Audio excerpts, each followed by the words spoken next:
Welcome, everyone.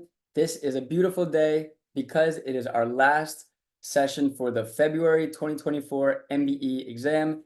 And I'm excited because this year in particular, I know that my students are going to outperform every student in the state in terms of I expect some of the highest scores I've ever seen on the MBE, and I expect our overall passing rate to be the highest it's ever been. We really worked hard as a staff to provide students with every resource possible, and we were working diligently to give them more resources than any student has ever received before. And me, as always, I've tried to lead by example. I can say for the 7th straight year, I've had a perfect attendance. I even taught class at a funeral one day or in between the funeral one day because I'm committed, and I'm grateful for everyone who's made it here, and to see 20 people in my last class is a great. If you're stuck between should this evidence come in or not, it seems like it's extraneous, and the parole evidence bans extraneous evidence, but it might be a condition or it might be an exception.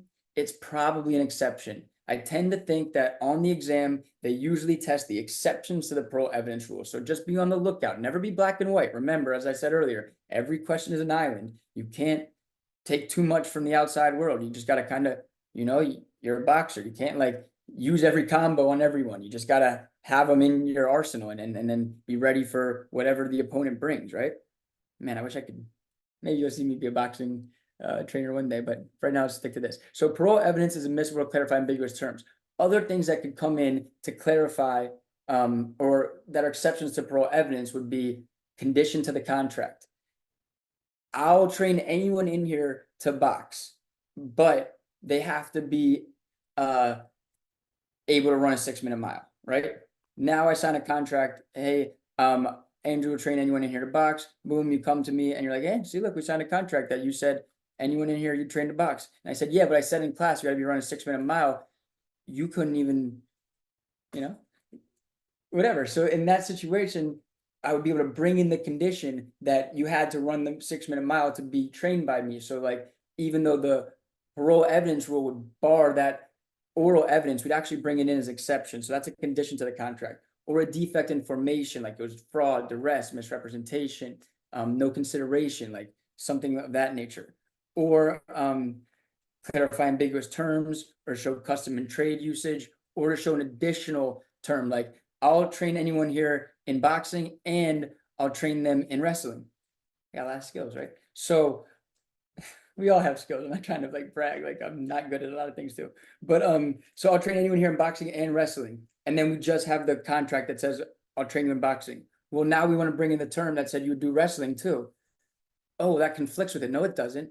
It says boxing and wrestling. But now what if our contract said I'll train anyone in here in boxing, and you want to bring in evidence that I said Muay Thai, and I said I'll train anyone in wrestling, and you want to bring in evidence that said I would do Brazilian Jiu-Jitsu. Like those are actually different, and they would be conflicting the terms. But if it's just boxing, and that is an additional term. So they do love to test parole evidence. A case is removable if it includes federal claims, right? We can remove for diversity, or if there is a federal claim, but not a defense that has federal issues, actual federal claim. Okay. You do not have a right to sunlight or shade, so just look for that. If someone blocks your, I don't know if you guys know how hip I am at times. I have this. So I tried to block that. It would be not, there'd be no action there. If my neighbor tried to block, if I try to block the sun from my neighbor, there's no action. Yeah, see, I'm not this handsome. I just have good lighting. Okay, a husband or wife can refuse to testify against their spouse. That's a testimonial privilege, which is recognized in federal law. So remember, it's the husband or wife can refuse to testify against their spouse. It's not that the spouse can cast it and say, hey, I don't want you to testify against me. The wife's like, bro, you cheated on me for 10 years. I'm testifying against you. I'm throwing you in the slammer. Like the wife can do it if she wants to. It's her choice to refuse to testify. Hey, I know Gabby's in the airport right now. That's commitment. Okay. Me and James, we're driving to Tampa from Miami. I do not like flying if at all possible. All right, issue preclusion applies if the parties are legally bound. So here's something I know about issue preclusion and claim preclusion. I told you a lot, but one other thing that I've noticed is issue preclusion privity applies for subsequent landowners. Claim preclusion privity applies for employer-employee. I've seen that on tests, and that's kind of been like, okay, good to note. I said, I know I'll take a minute because I wanted to share this with people anyway. But these 1 minute review sections, I shared one earlier where I did claim preclusion, issue preclusion. So if you watch that one, you could see some of my key points. I mean, I'm doing this right now in real speed, but I just kind of broke this down. Let's see what I said about MBE property. This commercial is brought to you by Ibis. Real property on the MBE is extremely difficult. They love to test mortgages. One area of mortgage law that they love to test is the difference between expressly assuming and taking a mortgage subject to. When the second party takes a mortgage subject to, that means that they are only taking the mortgage as a surety, secondarily liable. The original mortgagor will still remain personally liable for any default on the mortgage. Now, if the new party takes the mortgage and expressly assumes it, then they will become personally liable, and the original party will be the surety or secondarily liable. The only way to get the original mortgagor off the hook completely is to constitute a novation between the parties. Oh yeah. So I shared that. It's in the classroom. Those little 1 minute review videos I do for every single subject. You can see I talk a little bit slower on them. Today I'm just trying to get through more material, but if you want me to break down some of those things, I do that on those videos. All right, back to this. So, let's see what else we got here. The standard for JMOL is whether there's legally sufficient evidence to support a juror verdict. So no reasonable juror could find against the moving party or for the non-moving party. The standard for summary judgment is there's no genuine dispute of material fact. The standard for a new trial is usually it's against the manifest weight of the evidence. There are other reasons. This one they love to test. The government may collect DNA samples from people who've been arrested. So if you've ever been arrested, they probably got your thumbprints or whatever. Let's see.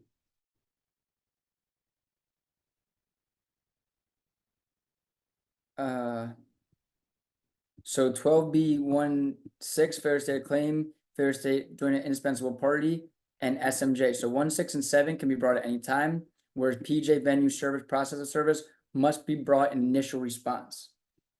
I will attempt to get the money together is non-acceptance because it's not clear and definite.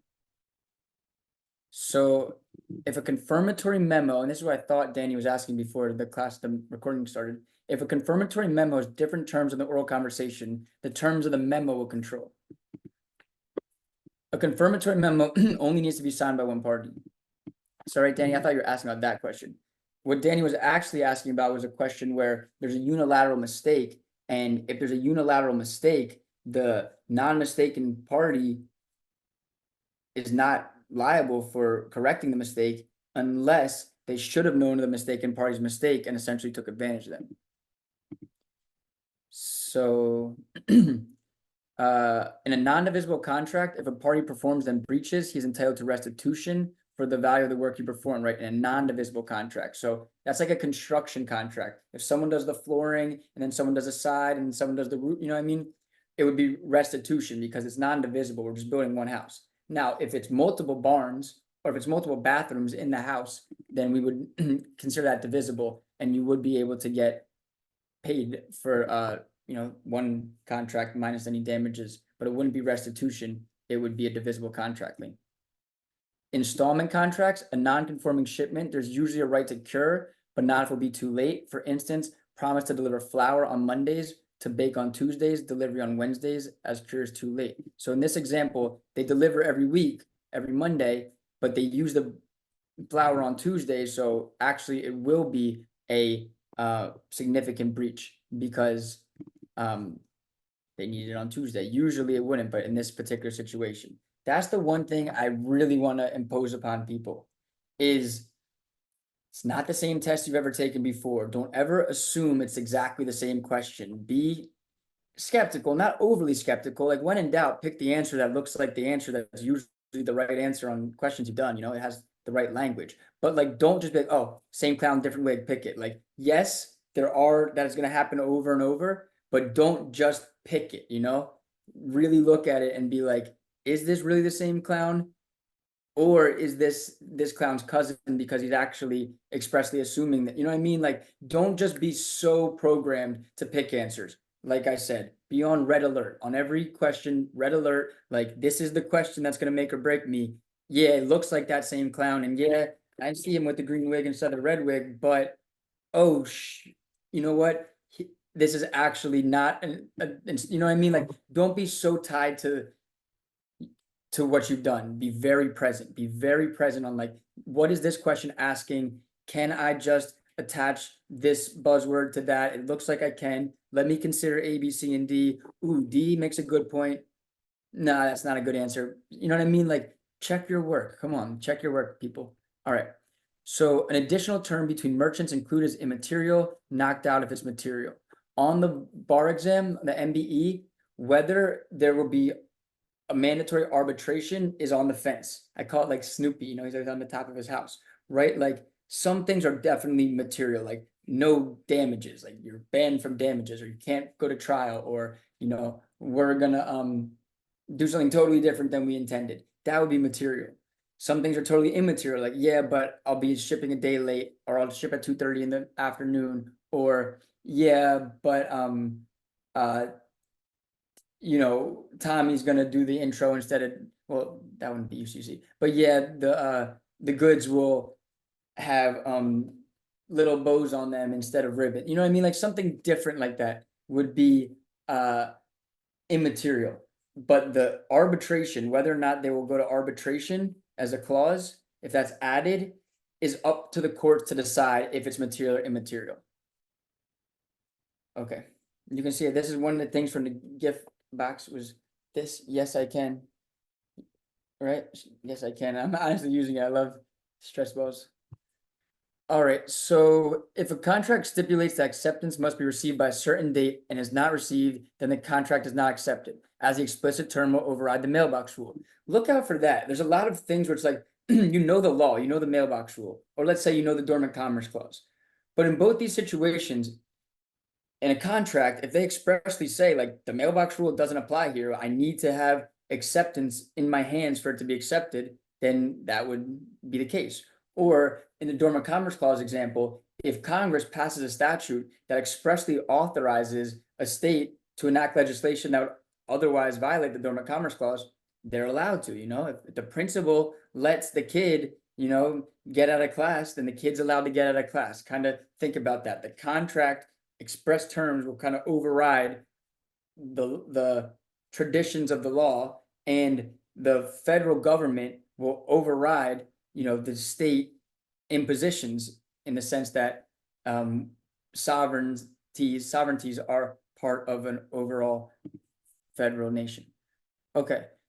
A demand for further assurances is not reasonable if there's no reason for doubt, and therefore the party receiving the demand does not need to respond. So that's a good one. Like me and Tommy are having a contract. He's supposed to ship me oranges, and then I start freaking out, like, dude, I don't know if he's gonna send me these oranges or not. And I call him. I'm like, hey, Tommy, I need a further assurances. And Tommy's like, you can assure yourself that you can get fucked, like who cares? Like I've always delivered my oranges. There's no reason for me to have doubt. Now, here's another one they test. Me and Tommy have a contract for oranges and a contract for apples. Well, the contract for oranges goes awry. My oranges come up and they're gross. They're not even orange. They're yellow. And then I'm like, hey, I just want to know if these apples are going to be green or red, or like if you plan on some other color. And he's like, I don't have any reason to provide you assurances. I'm like, yeah, you do. You sent me these yellow oranges. So based on our one contract, it gives rise to doubt in our other contract. That's an example of reasonable doubt. But like, look at the situation. If there's no reason that the one party should be in doubt, then there's no reason to request assurances. And if there's no reason to have requested assurances, there's no reason to reply. All right. Reformation is appropriate when there's a mutual mistake, such as an unnoticed clerical error of 2 acres of property, reforming the contract to align with the intentions of the party, right? Reformation. So that is a good remedy for mutual mistake. Another remedy for mutual mistake is rescission. Either we'll rip up the contract and pretend it didn't exist because there's no meeting of the minds, or we'll reform it to reflect what our minds would have wanted. If a contract says Karen must be satisfied by the work and she is truthfully not satisfied, the contract has not been performed. Right? If it says, hey, Karen says, Tommy, fix my kitchen, and Tommy says yes, and if it's not up to your standards, then I'll come back and do inspections. And Karen, imagine is like, I don't like the way it's done. I'm gonna need you to come back. And he's like, I'm not coming back. Like, it's good. And she's allowed to do that because they agreed to it. And if she's truthfully not satisfied, then that's how that would go. Resetting the mileage on a car is fraudulent misrepresentation of material fact, clearly. Inherently dangerous activities, you're not strictly liable for any harm. Be careful for that. And this is a great example, right? You're not strictly liable for any harm, just harms that arise out of the dangerousness. So look out for the slipperiness of the chemical. You know what? I think it's a time for another intermission because I think I talked about this exactly. See, one of these days I'll be gone and you can have my videos. That's the plan, right?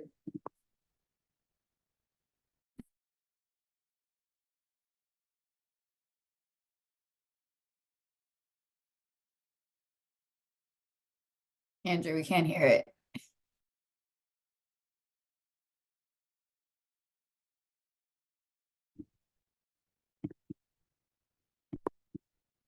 Sorry about that. I didn't realize I couldn't mute myself. My favorite subject on the MBE is torts. One area of torts that is commonly tested is strict liability. There are certain torts that are subject to strict liability, and we should remember that they include wild animals, inherently dangerous activities, and products liability. For wild animals, if it's a snake and it causes someone to trip, that will be strict liability. If it's a goldfish and it squirts at someone, that wouldn't necessarily be strict liability.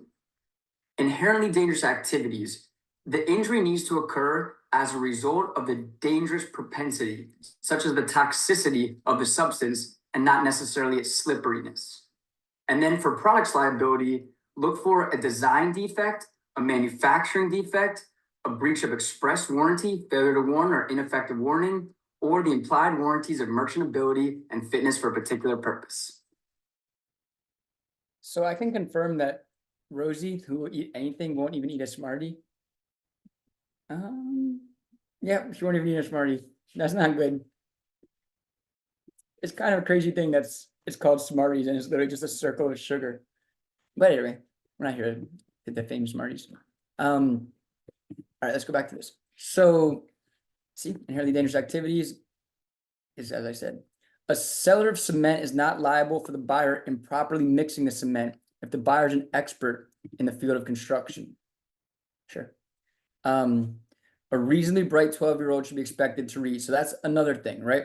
And this one, when I came back to it, I said, you're not liable for any harm, just the harm from the toxicity of it, right? You got to be careful for these words, like any words that are too broad, words that are too restrictive, words that are too ambiguous. You want the correct answer. So always read A, B, C, A, and D. Don't just be someone who knows the law. Also try to be a good test taker and be able to confidently eliminate answers because they cannot be the right answer because they're too vague or overbroad. So here, any is a trigger word. Don't not pick it just because it says that word, but take note of it. Be conscious and considerate of it. So another example, if they say a reasonably bright 12-year-old, why do they say reasonably bright 12? That means he could read, right? They wouldn't say reasonably bright if it wasn't to imply that he could read, right? So they use these words to tell you things. So be careful. I can't state it enough. Look at every question like you're a doctor and the question is a patient. Or imagine it's wartime and you have 200 patients and you need to save them in 2 minutes apiece. You need to be laser focused. Look at it. One dude might have I don't know, I'm not a medical, see? I know where my talents lie. They don't lie in medicine. I can't even get stuck by a needle, let alone sew someone up who's gushing blood, but just imagine that, like you signed up for this. This is the biggest thing that you want to do, and you want to be laser focused. So when the patient comes, all right, next patient. Oh no, this guy. Let me get my scalpel and get to it. All right. Owing no duty is a very strong defense to negligence, right? It's the first defense. If no duty was owed, that might be the best answer. If they say, what's the defense here? Bystander, here we go, Caro. Bystander outside of the zone of danger must witness the accident and be a close relative or friend. So if you're outside the zone of danger, you have to witness the accident and be a close relative or friend. The proper remedy for conversion is the market price. Modification at common law requires additional consideration between merchants under the UCC. No consideration is necessary, just good faith. The president may sign treaty if it does not conflict with the laws of the U.S. Constitution. Sure. Remember, trade use is a common exception to pro evidence. If you become aware that another party's accepted an offer made to you, you can no longer accept the offer, right? It's essentially revoke the offer if you have knowledge of third-party acceptance. They love to test that. A friend cannot sue on your behalf unless he's your executor, not executor. A friend cannot sue on your behalf unless he's your executor or somehow your estate. Otherwise, he's not have standing. So traditionally, you cannot have standing for someone else unless it's third-party standing, which is very rare, like the executive estate, or organizational standing, like an organization. Ibis Prep could sue on behalf of our tutors. A federal court may properly decide whether a foreign government is recognized or not. It's not a political question. There must be a logical nexus between a city permit requirement and its purpose, or it constitutes a taking. So the same thing with an exaction. If it's too much, it can constitute a takings. And again, today, a lot of asides, because I just want to remind people of some of the jewels we have in here. I think one of the best things we ever created was this property vocab list. The class, remember we created this, how fun it was? Easement by prescription. I don't know why it does that. Let's do this.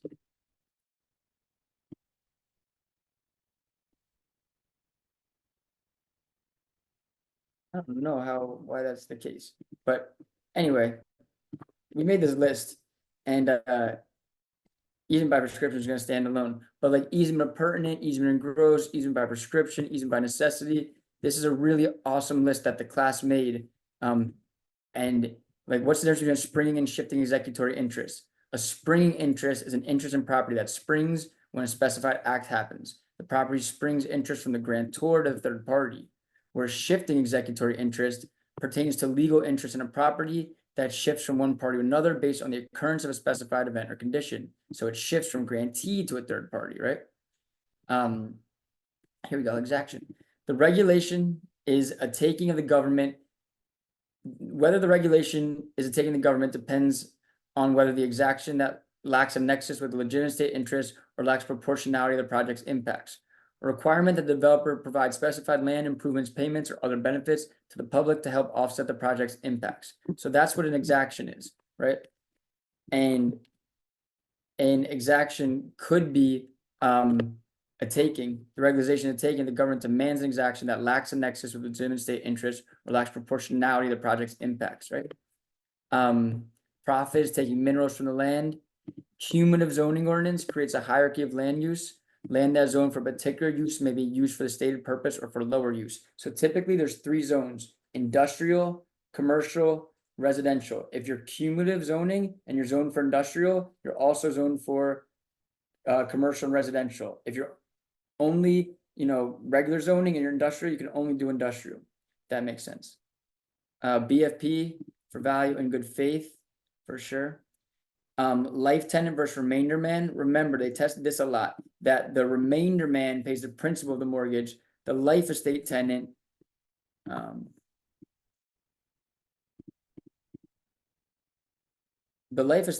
is going to pay the interest, the taxes, and anything that are related to living on the property. Now, there's a good distinction that the property is vacant or unproductive, meaning you can't live there or rent it out. Then the life estate tenant has no duties. The remainder man would pay them all.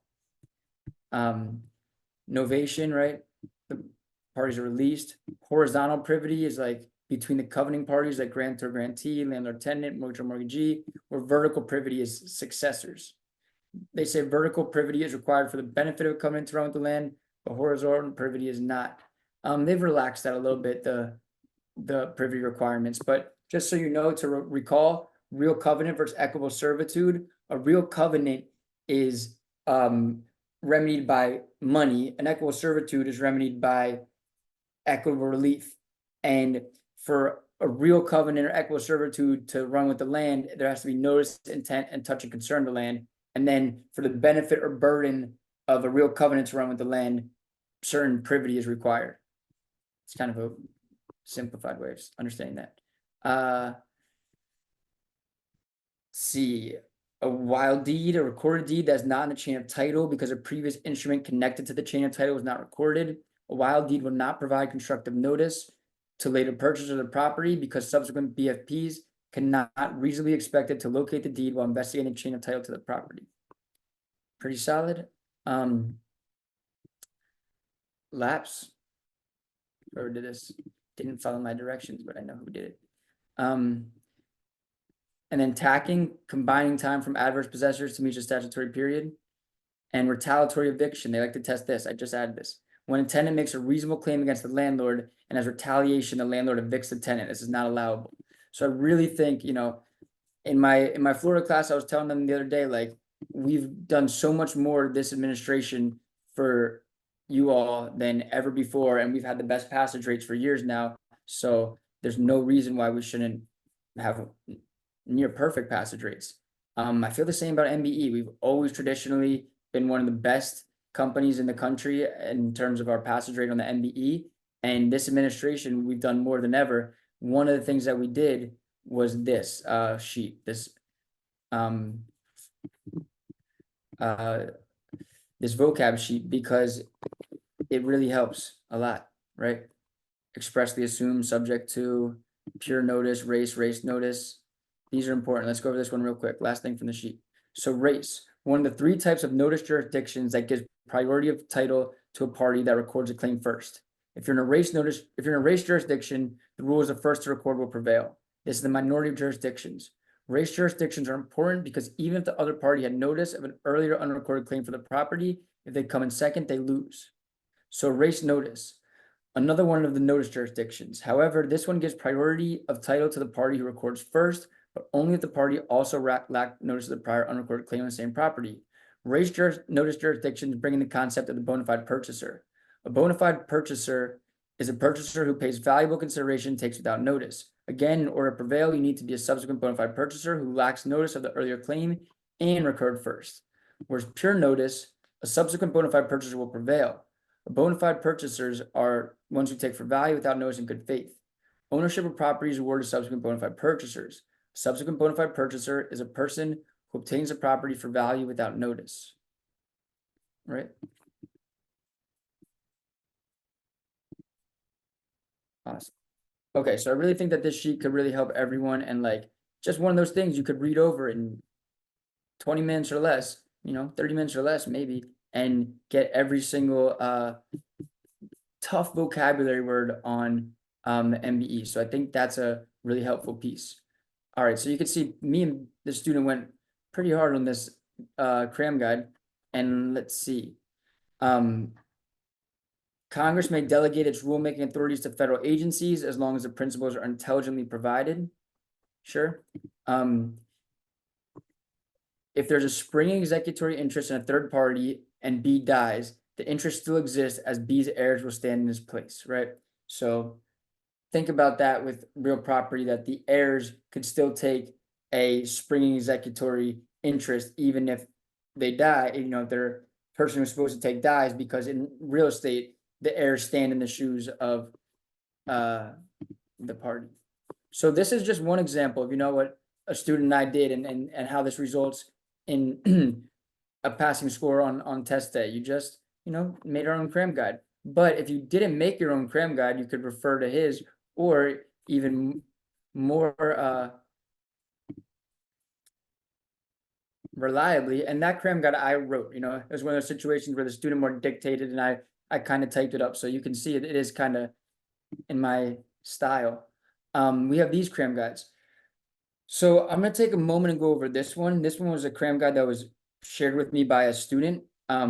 He said that these were the ones that were the most difficult questions, and they had, like the smallest percentage of students got them right, and he made a cram guide of just these. So I'm not gonna go over too many of them today, but I think if you're a student who's like, I know a lot, what don't I know? Reading through this cram guide, the hard questions, would be a good thing to look at. So let's take a look at some of them. The 21-day safe harbor provision of the Federal Rules of Civil Procedure relates to motions for sanctions by other parties, not to show cause orders from the court. Once the show cause order has been issued, the plaintiff had no safe harbor for the withdrawal of the pending pleadings. Okay, so that's safe harbor rule. I know that safe harbor rule means that if you're moving for sanctions against another party, you have to give them notice, and they have 21 days to retract it, or it's not allowable. Whereas if the court moves sua sponte on its own for sanctions, they don't have to comply with the 21-day safe harbor rule. How about this one? A profit is a right of one person to go onto the land in possession of another and take from it either some part of the land or some product of the land. It is necessary to know that a profit is regarded as real property if it's for an indefinite time, like a fee simple estate, or it is for the life of a human being. In these situations, a holder of a profit is properly entitled to share in a condemnation award where his profit interest is extinguished by eminent domain. So condemnation, right, is when the government gives you money for a taking. Reverse condemnation is when you try to get money from the government because of a taking. He said, watch out for negligence products liability. Regarding a products liability case based on a negligence theory in general, a failure to inspect packaged goods for defects is not a breach of duty if they came from a reputable manufacturer distributor. If the goods are manufactured or otherwise supplied by a previously unknown or questionable source, defendant's unreasonable failure to inspect is a breach of duty. Is different for strict liability. So, again, tough questions, but something I can teach the class there is that strict liability is when a manufacturer, retailer, distributor, producer, or seller of a commercial good places a commercial good, a defective commercial good in the stream of commerce. So when a commercial supplier, producer, manufacturer, whatever, places a defective product in the stream of commerce. Now be careful. There was one that I was working with two students and they both got it wrong. And I was looking at it sideways. I'm like, this seems like strict liability. It was some airline bought an engine from a third, middleman. The middleman got it from the first party, and then the pilot crashed. And they were like, oh, there was no negligent behavior. They weren't negligent. I'm like, this isn't negligence. This is a situation where the middleman placed the defective product in the stream of commerce, even though the middleman didn't produce it and design it or whatever. They still can be held strictly liable. Now, what would happen in reality? They would go seek indemnity or contribution from the truly responsible party. Okay, let's do like one or two more of these, and then we'll go on to the next piece.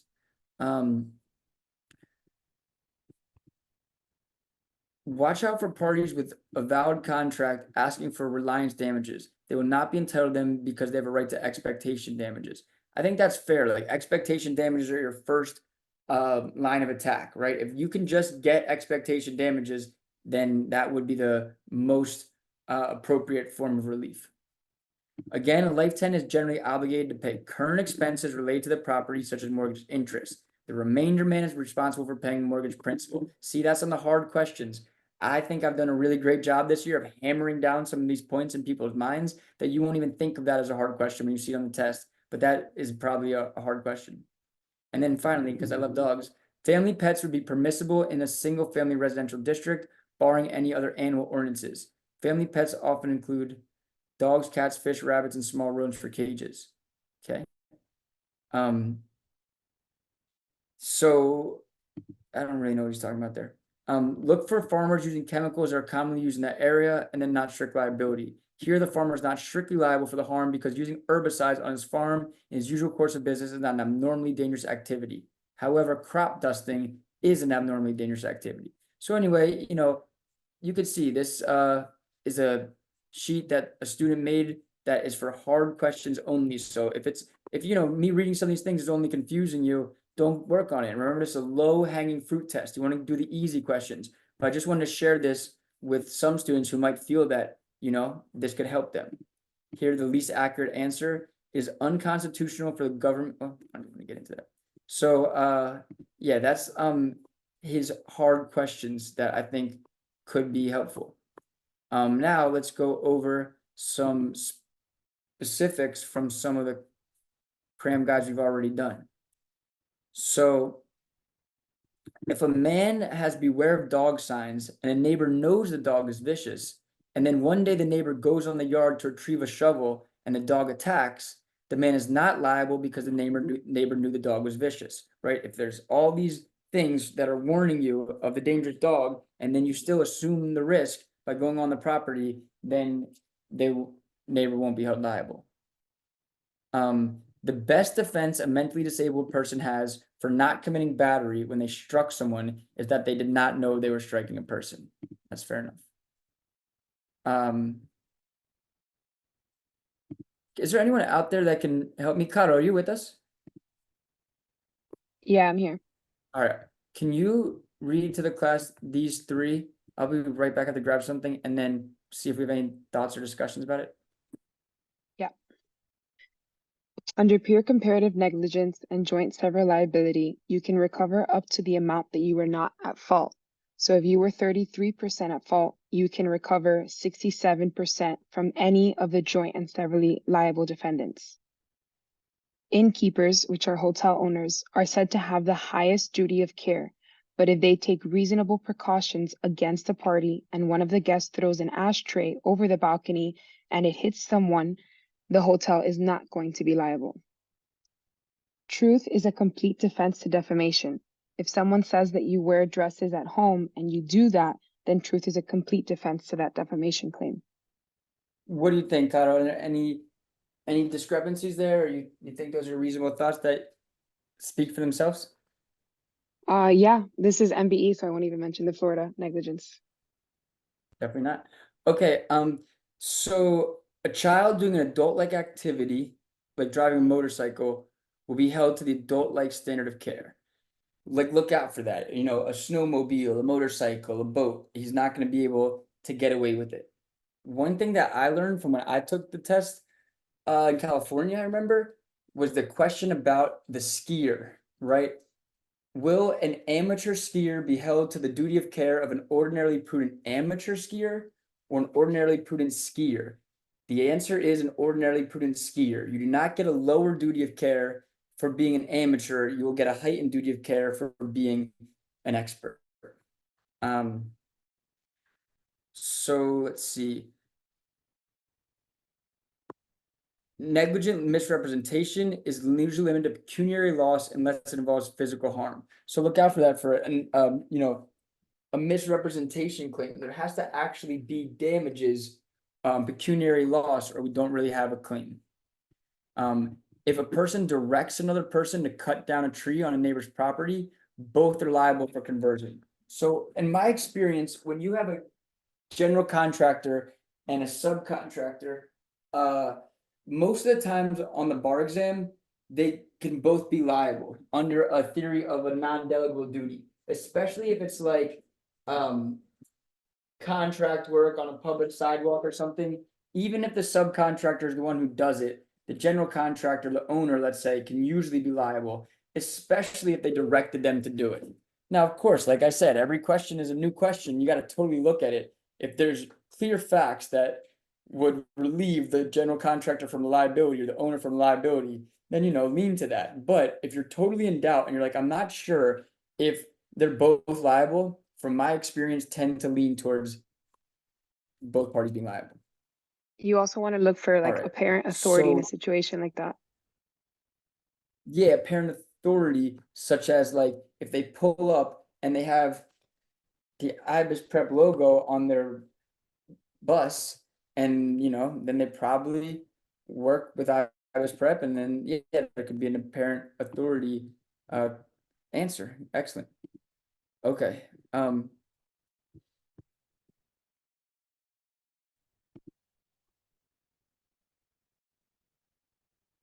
Like I'm freezing. Let's see some civil procedure ones.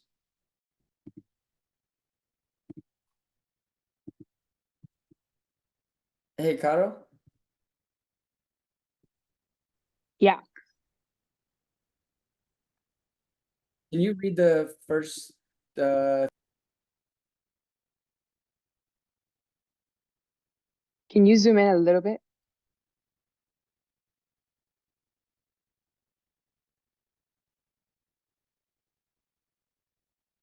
For issue preclusion to apply, 1, the judgment has to be final. The issue is actually litigated, and it must have been essential to the judgment. Unlike claim preclusion, a full trial on the merits is almost always necessary to satisfy the actual litigated requirement. Notice is only required to all class members for commonality claims, which are common claims are predominant. Otherwise, all members of the class are bound by that decision with or without notice. Quasi-in rem jurisdiction may furnish a court with PJ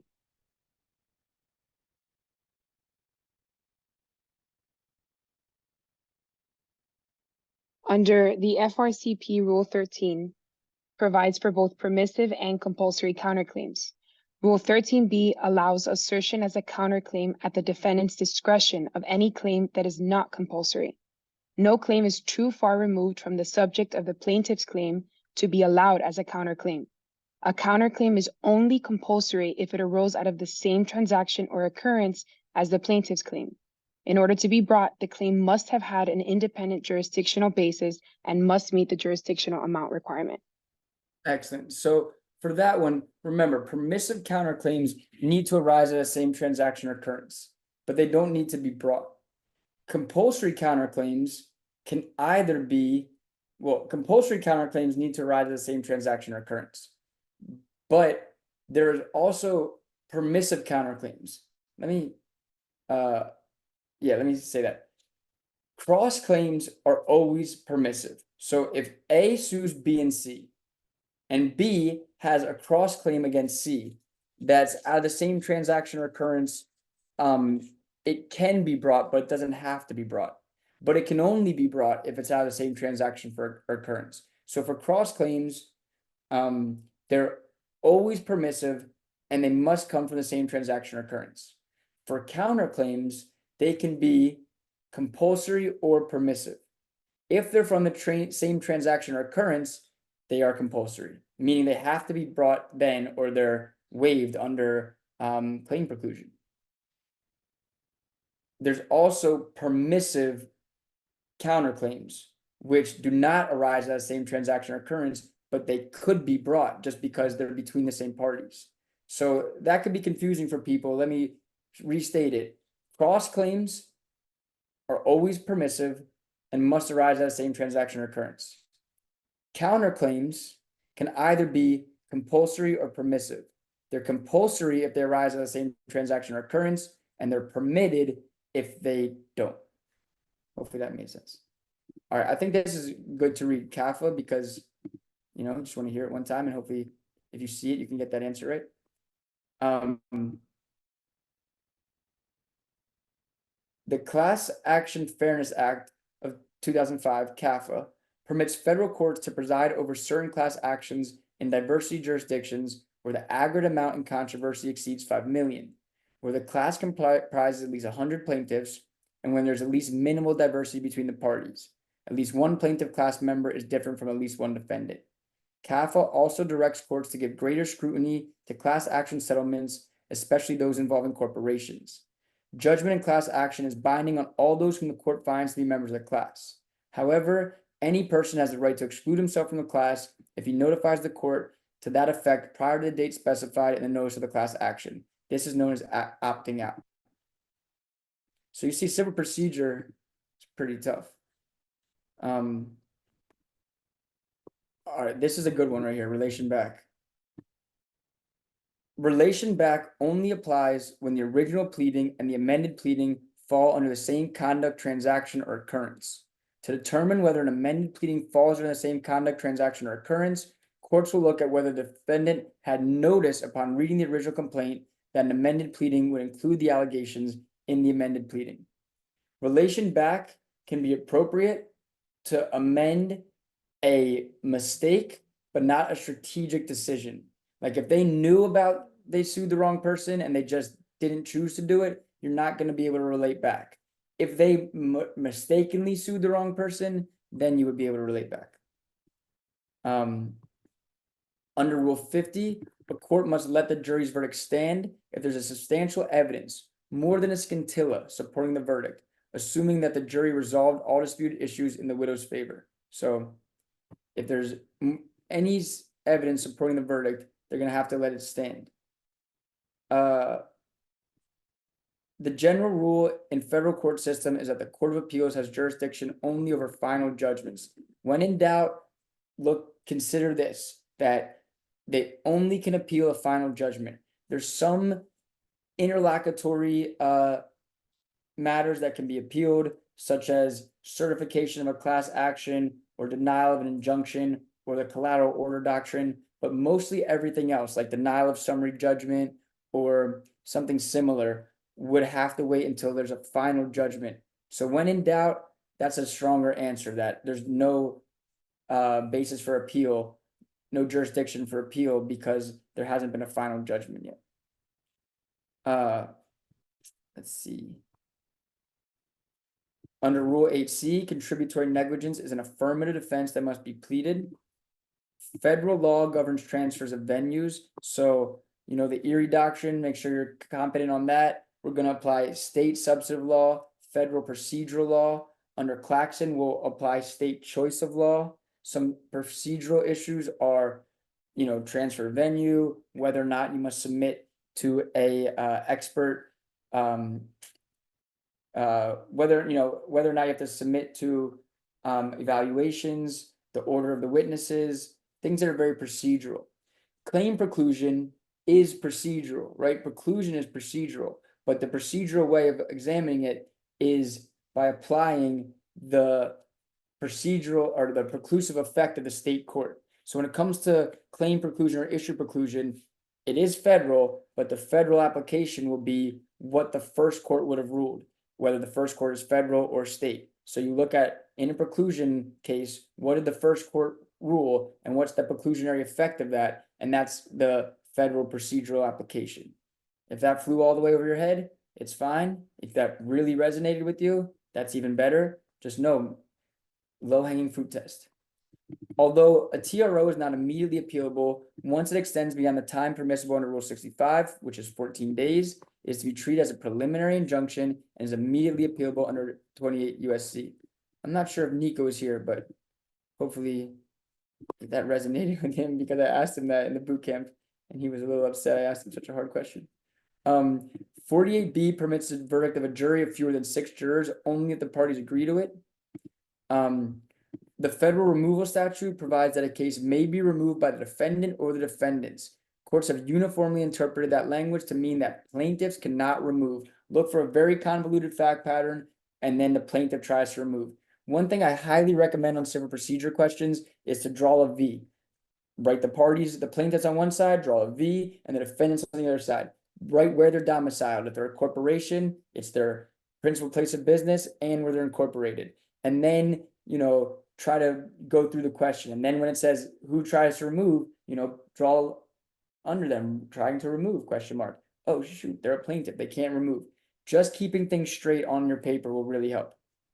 So right here, federal common law governs the claim preclusive effect of dismissal by a federal court sitting in diversity. Now, if it was a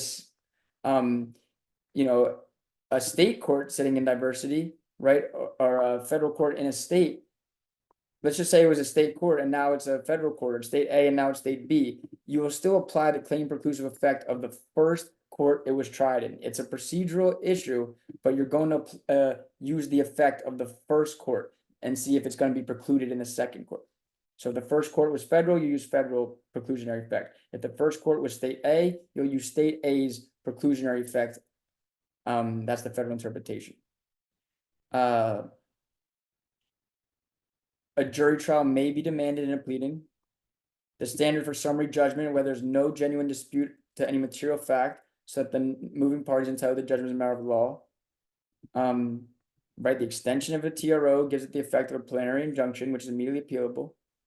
And then again, the safe harbor rule, we're going to repeat some things today. If a party or the court on its own initiative moves for sanctions under Rule 11 following the violation, the party seeking sanctions must serve a separate motion on the other party, but may not file the motion if the challenge paper, claim, or defense is withdrawn appropriately corrected within 21 days after the service. So safe harbor rule, if one party is seeking sanctions on the other party, they have to give them 21 days to revoke it, withdraw it before sanctions can be entered. The last MBE I took, which was literally in July for the Pennsylvania test, the UBE, one thing that got me tripped up, and I've made sure to put you guys on my shoulders, right? If you've seen further, standing on my giant shoulders, right? Is when can they enter a default? And the clerk can only enter a default if there's a sum certain. So let's take that away from that. A clerk can only enter the default if it's a sum certain. Otherwise, it has to be the court that enters it.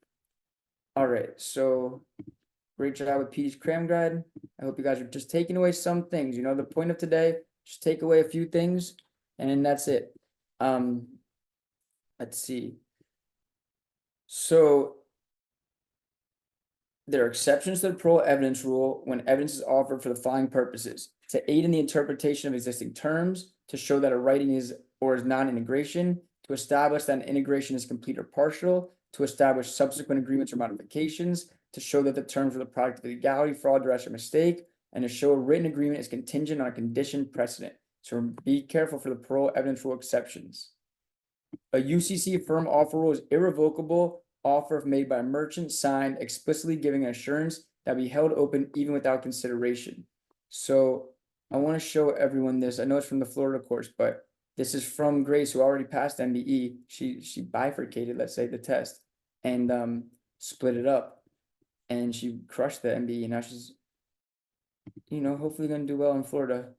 Florida's a little bit tougher, I'd say, for a non-native speaker, but she passed MBE and she knew her stuff. And one thing that she just submitted was her second album cover, which I thought is actually a good teaching cover. It relates to this. So this right here, the UCC irrevocable offer, 90 days. Merchants flip the switch. This is about if there is a firm offer rule, it is irrevocable for, if it's not stated, 90 days, right? But after 90 days, it doesn't automatically become revoked. They still have to, quote unquote, flip the switch and revoke it. It just becomes revocable after 90 days. It's not automatically revoked. So thank you for Grace for that. And Grace also, when she did the MBE, she was an adverse possessor. Yeah, here we go. One of the first students to ever go platinum back-to-back administrations, right? Adverse possessor, exclusive squatter, open, continuous, exclusive, adverse, and nocturious, right? That one's awesome. Okay, so let's see. When a seller without valid ownership of goods sells them to a purchaser who pays for these goods in good faith, this bona fide purchaser for value may have the right to bring a claim for an interest in the goods. Okay, kind of went over my head. I think this is the hardest part of contracts, is intended beneficiaries. A third party acquires standing to enforce a promise only if that party is an intended beneficiary of the promise. The promisor and promisee retain the power to modify or to discharge a duty owed to an intended beneficiary until the beneficiary's rights vest.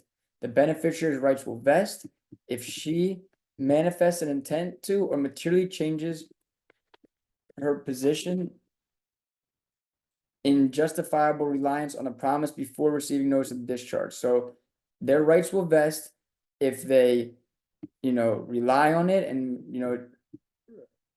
change their position, or if they sue on it.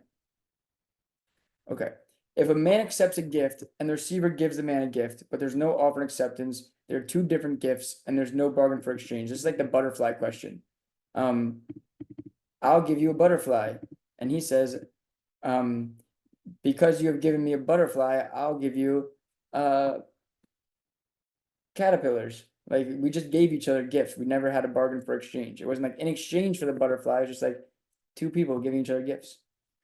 The statement, I will not perform the contract unless legally obligated to do so, does not constitute anticipatory repudiation. And why is that? Because if you're contracted to, you are legally obligated to do so. So it's just you saying, like, you being cranky, like, I'm not gonna go to school unless I have to. Like, shut up, Tommy, you do have to.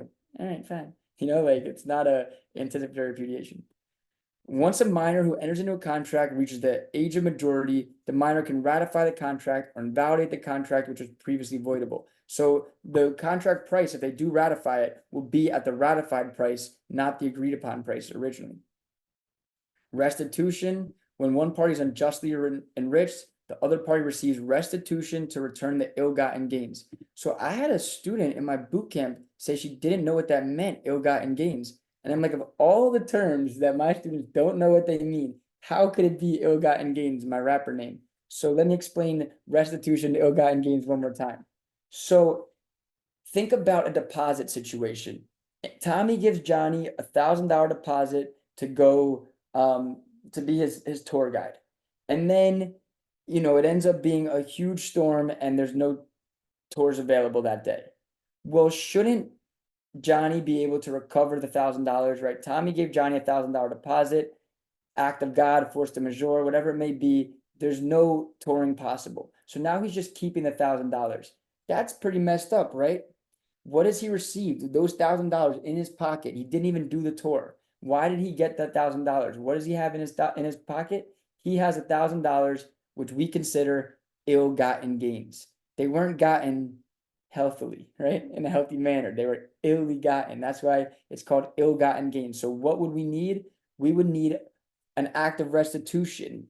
It may be a quasi-contract enforced by the courts, where now Johnny owes Tommy $1,000 in restitution. The court will disgorge Johnny's ill-gotten gains. That's what restitution means. You will disgorge ill-gotten gains. You'll take away one party's deposit or money that they got, that they received, that they shouldn't have received. Just can't hurt, right? Sam, who's another great story, passed on her 5th attempt, working full-time, raising 5 kids. If any of you have Sam as your customer service representative, you're so lucky. She's a former student of mine, and me and her have a close bond because, you know, we know a little bit about the struggle. And she's awesome. And this right here, attractive nuisance, broken trampoline. So if you have an attractive nuisance on your property, the kid will be treated as an invitee, or at least a licensee, someone who you have a duty to warn and to make safe, and etc. So if they get injured on the broken trampoline, you will be liable. Let's see what else we got. Strict scrutiny, right? Everyone knows that for suspect classes. In federal law, race, alienage, national origin. Quantum Merowit, I had to come up with new albums every year, but it's another name that if you see it on the bar, Quantum Merowit, that means the same thing, where someone has received services that they weren't supposed to receive, and now they need to pay for them, right? They've been ill-gotten gains, restitution, quasi-contract, all these concepts. And then exclusive squatter, adverse possession. Grace obviously crushed that one. And then Joel, risk of loss, equitable conversion, ECE. Whoever let this kid Joel do that with his hair? I need to talk to. But risk of loss. So when you have equitable conversion during the period of escrow, after the contract is signed, but before the closing on the real property, then the risk of loss passes to the buyer. Equitable conversion also means when A and B agree to a property sale and B dies, B's estate will still have to buy the property out of the estate. Any other ones? I mean, we went over some of the ones before. Let me just see real quickly if there's any ones that super stand out. Yeah, restitution, unjust enrichment, same thing. See, me and Zach are on the same vibe. Restitution, that one's amazing. This one will always think of Gabby, taxing and spending, plenary power, right? It's really plenary, right? They can pretty much tax and spend however, whenever they want on whoever they want. Ooh. Right. bitch better have my fair market value. So this is about regulatory takings. So a whole lot we could talk about on this one, but a regulatory taking is the Penn Central multi-factor balancing test where some law or regulation has rendered a property economically unviable or deprived the owner of their investment-backed expectations. So physical taking is when they actually take the property. A per se taking is when they like put a stop sign or they like plant something in your property. Then a regulatory taking is, like I said, investment-backed expectations. They have to have a rational public use, but remember, it could be like just to, make jobs at the baseball stadium. An exaction, right? That's kind of like an exception, but it could be a takings if they amount, if the exaction is so unrelated. And then non-conforming use, variance, and amortization. Non-conforming use, you're grandfathered in to do something to this that you're not zoned for anymore. Variance means you apply to do something differently than the zoning laws allow. And then amortization is slowly conforming a non-conforming use. Super good job. No file attached. Sounds of silence. Depraved heart. See, I already know what's going on here. So murder is heavily tested on the exam. Different types of murder. A depraved heart is when you shoot a bullet in the air. Any type of shooting. If someone shoots a gun in the air and it lands in someone's head, that's going to be depraved heart. You can't just go around shooting guns. No offense, Jordan, or anyone else who loves guns. I like my hands, right? But I'm not anti-guns or pro-guns. I'm just a man. But anyway, depraved heart is when you just shoot guns in the air, you throw a rock off a building and it hits someone. So reckless disregard for human life by Murder Mo. That's got to be one of the best names ever. And we're gonna elect a winner. Don't worry, that'll be an announcement. Another sound of silence. This one, what can I teach from here? Homesteader, 160 contiguous acres outside of a municipality. There's gotta be a country album. So primary residence owned by a natural person. All right, this one is Florida specific, so I won't get into that. But awesome. Awesome. Let's go back into the contracts cram guide. So you see how we went on that let's call it detour, but it wasn't a frolic. Okay, so an accommodation shipment does not constitute a breach but counteroffer, which can be accepted or rejected. So if there is a prompt shipment order and you're supposed to ship by, hey, anyone who sends me 100 apples, please send me 100 apples, and you send 100 oranges, that's an acceptance and a breach. But if you send 100 oranges with an accommodation that says, hey, I didn't have the apples, will you take the oranges? Then that's not a breach but a counteroffer. Let's see. Implied in fact contracts where mutual promises are inferred from conduct. So if someone's mowing your lawn and you kind of nod at them, even if you didn't have a contract, but you know that they mowed your neighbor's lawn, you're gonna have to pay them. Lack of salary terms for an employment contract renders the contract too indefinite to be enforceable. I definitely like that. And then I think actually this was Grace who did this. After I finished my cram guide, Grace went and added some of her own pieces to it, which were nice.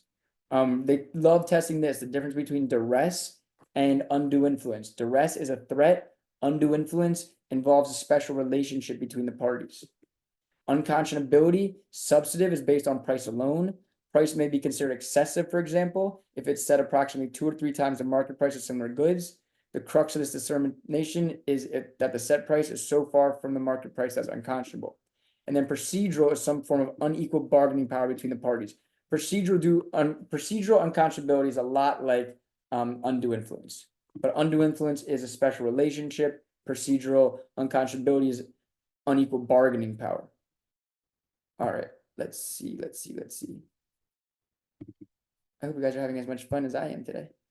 And I have Jordan, I have Shelby, my last students of the day. I can finish writing my book.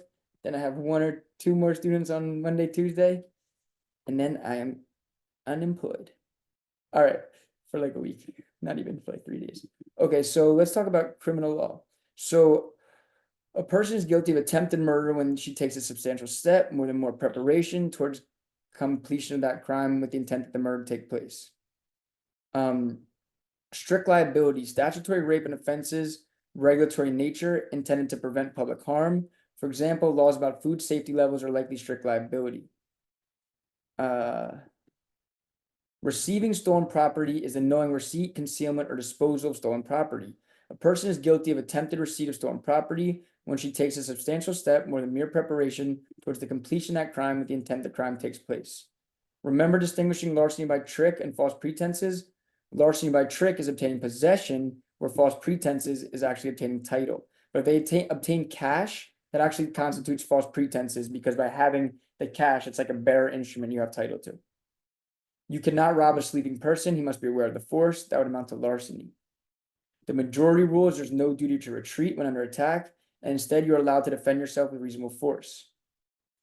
Failing to take an ill child to a state medical center and the kid dies amounts to criminal negligence, and the father can be found guilty of involuntary manslaughter, blatant disregard to an unjustifiable risk of harm. Now, remember, if he fails to take him to the medical center, but then the kid dies in a totally freak accident, unrelated, then the father wouldn't be liable, because there has to also be causation. So criminal law, I think we should dominate criminal law. I think the example was that the dad starved the kid and then he went to the hospital, but he died of cancer. That's the exact one I was thinking of, right? There was no causation. Excellent. Yo, Kato, I feel like you're on point, which is good. All right. The government is allowed to collect DNA sample of felony arrestees and keep it in storage. We talked about that. Maybe I should go talk to a lawyer is not an unambiguous request for counsel after Miranda rights have been given. They have to see, I want to speak to a lawyer. After a defendant is indicted, the Sixth Amendment right to counsel attaches, and authorities may not use deception to deliberately elicit statements related to the crime from the defendant without the representation of counsel. Remember, Fifth Amendment is your right to counsel when you're in custody, and Sixth Amendment is your right after adversarial proceedings have begun. Both the driver and any passengers may be ordered to step out of a car during a lawful traffic stop. At common law, assault is not a felony that can be a basis for a felony murder claim. It's interesting. At common law. If a university principal hires police to place hidden recorders in dorms to listen to conversations, this is a violation of the reasonable expectation of privacy, right? Because they're using them as an agent, right? The police officer is a agent of the university. One I remember from the last test was if the principal does a search on the kid for, smelling like this or that, he only needs reasonable suspicion, not probable cause. Probable cause is for the government. At a school, you have only reasonable suspicion to do the search. All right, I had a student ask me about these three yesterday, so it's great we can go over them. McNaughton rule, a defendant is deemed to be legally sane if he or she was unaware of what he or she was doing when the offense was committed.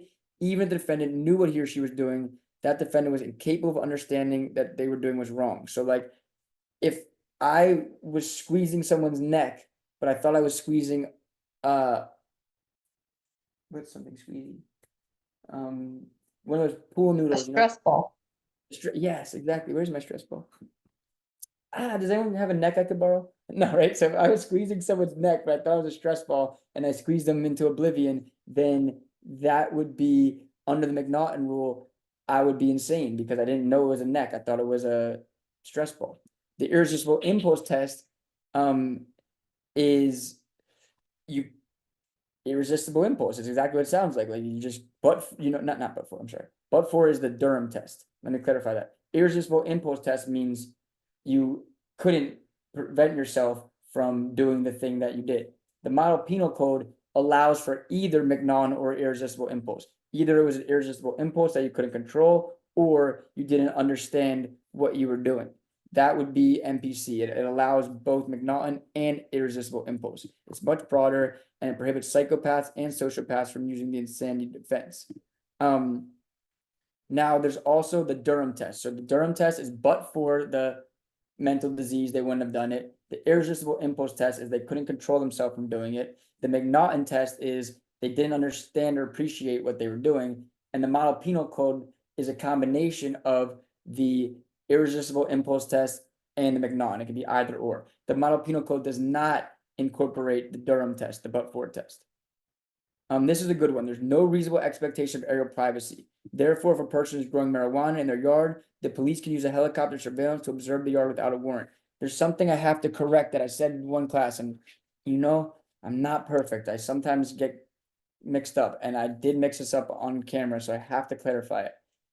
They cannot use a thermal scanner to do a search because that's not considered everyday technology. One of my friends, Jason Lee, has all sorts of shit. So like, I guess I just considered that to be normal everyday technology, but Jason Lee is also not normal. No offense, Jason. So let's just clarify that. They cannot use a thermal scanner. They cannot use the X-ray vision, but they can use binoculars. They can look from a helicopter. They can look from your neighbor's vantage point, but they can't use something that would pierce the walls. Okay. A grand jury witness does not have a constitutional right to counsel inside a grand jury room. Grand jury room super secretive. The only thing you do have is like your privilege against self-incrimination. Now, if they force you to say something in violation of your Fifth Amendment right against self-incrimination, they compel you, they have to give you use and derivative use immunity. Double jeopardy is not attached after preliminary hearing and or grand jury investigation, right? It attaches when the jury's been impaneled or when the bench trial starts. Being required to speak at a lineup is not compelled testimony and communication. Therefore, the Fifth Amendment right against self-incrimination does not apply. There must be state action for the Fourth Amendment to apply. If a private individual conducts a search, this is not a Fourth Amendment search unless they're an agent of the state. If a man confesses to a crime and he and his wife are tried together, but the man is not at trial, the confession is inadmissible because it cannot be cross-examined. That question can be tough.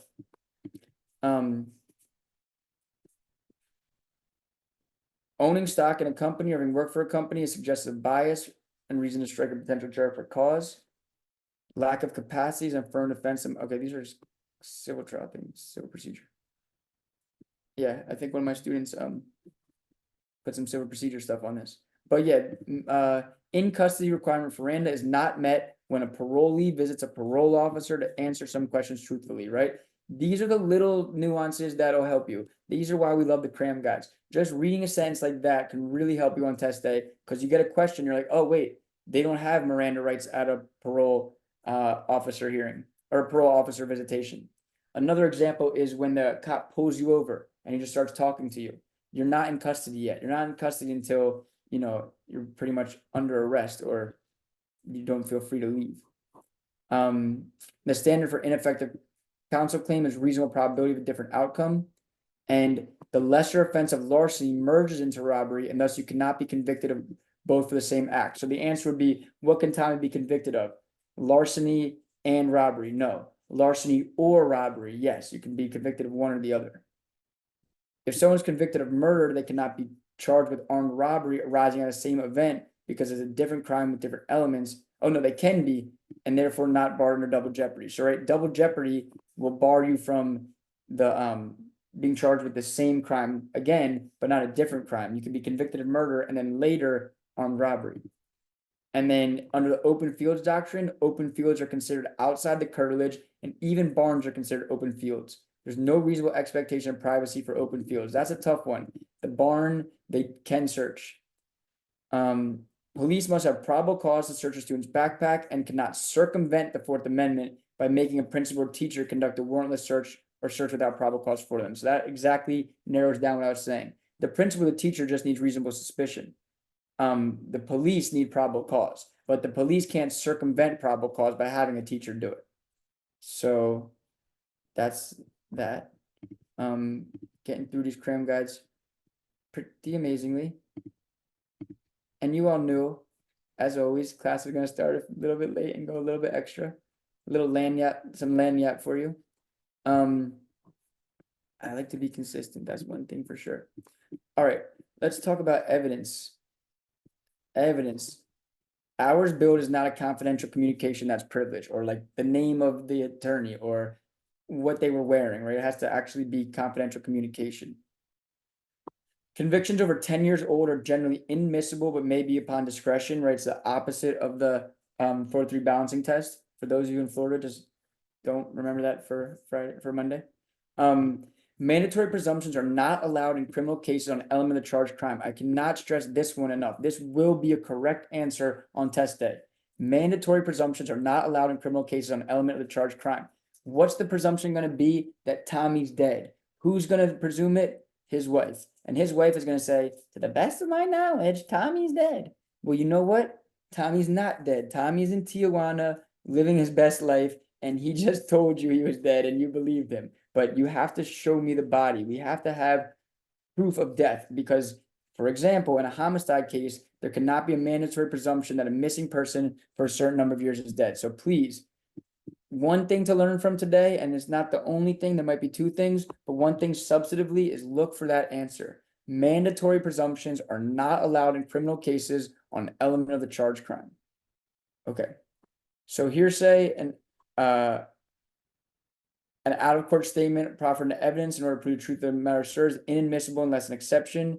Hearsay can be tough. If you're totally at a loss, it might be hearsay. You know, like that's kind of something I've learned. Like when I'm not sure, is it hearsay, is it not? Let me just guess hearsay.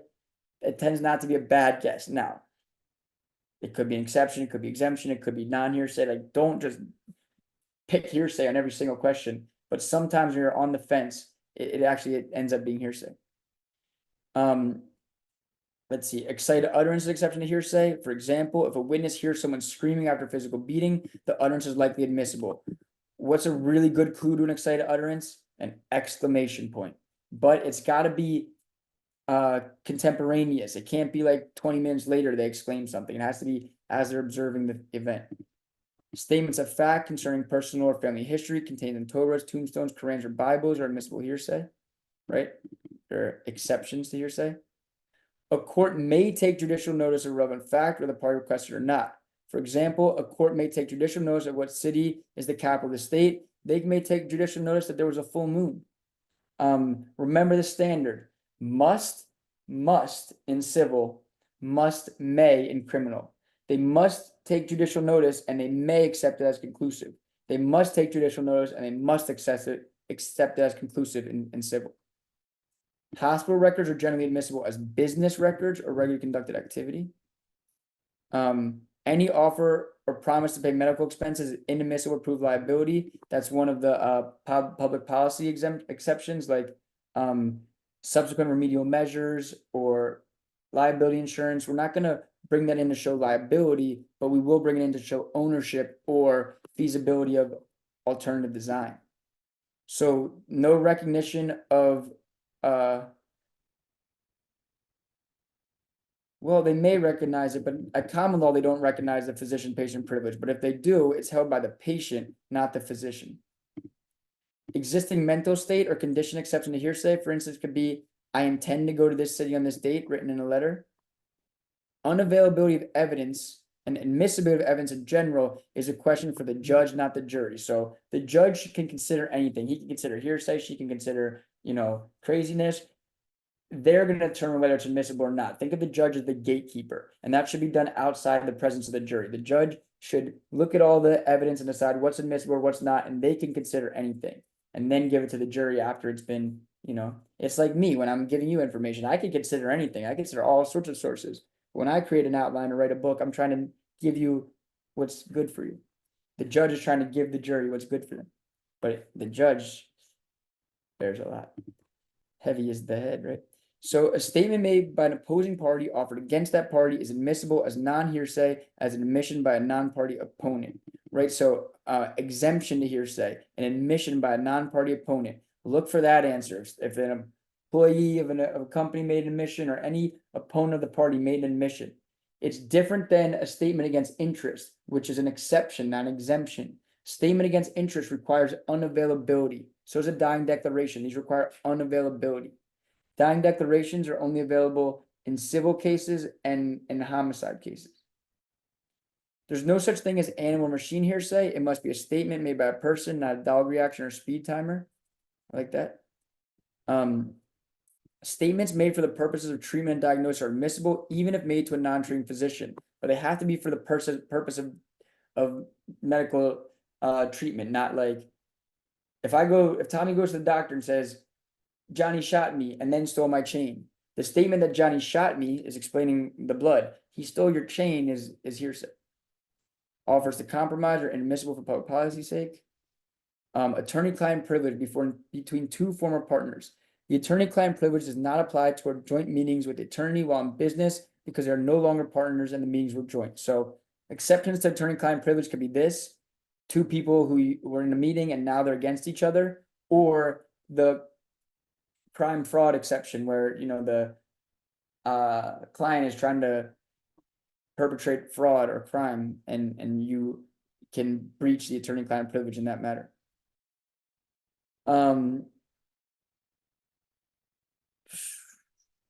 This is a very hard question from practice, so let me just read it, and this resonates with you. You've probably done the question. If not, whatever. Hearsay with no exception example. If a plaintiff testifies after defendant shoots her husband from ambush a day before the shooting that the victim told the plaintiff that the defendant said to him, "One of these days I'm going to blow your head off," that statement is not a state of mind exception and is not admissible because of double hearsay. It's hearsay because it's offered to prove that the defendant threatened the victim. Because you see, the victim told the plaintiff that the defendant said. Look at that for that. Those double hearsay. He said, she said. Be very careful. Like, oh, this is an exception, but wait a minute. It's hearsay within hearsay. The inner layer is hearsay, but is the outer layer? I mean, the inner layer is an exception, but is the outer layer? Be careful. Preliminary questions of admissibility are for the judge, not the jury, and hearsay rules do not apply. That's right. I talked about. Heavy is the head of the judge, right? He has to consider everything and then give the people what's good for them. For example, a letter being used to qualify a qualified witness may be considered by the judge, not the jury, regardless if it's otherwise hearsay. Here's a great one: mimic example. So mimic, motive, intent, mistake or lack of mistake, identity, common scheme or plan, or consciousness of guilt. Remember, consciousness of guilt is after, motive would be before. So if you get the plane ticket and fly to, where are they going these days? I guess Aruba. I don't know if they still go there. Where do guilty people go? Well, anyway, you fly to Guilty Island, then that would be consciousness of guilt. If it's evidence that you had an argument the day before, you and your wife, that would be, you know, motive or something to defeat a claim of self-defense, let's say. Like there was a reason for it. So here's an example. When a 13-year-old sues a defendant who is her stepfather for sexual misconduct, the defense attorney may ask the 13-year-old, "Isn't it true that before you accuse your stepfather of sexual misconduct, he punished you for damaging the record player?" This question is appropriate to show that the victim had a motive to falsely accuse the defendant. Right?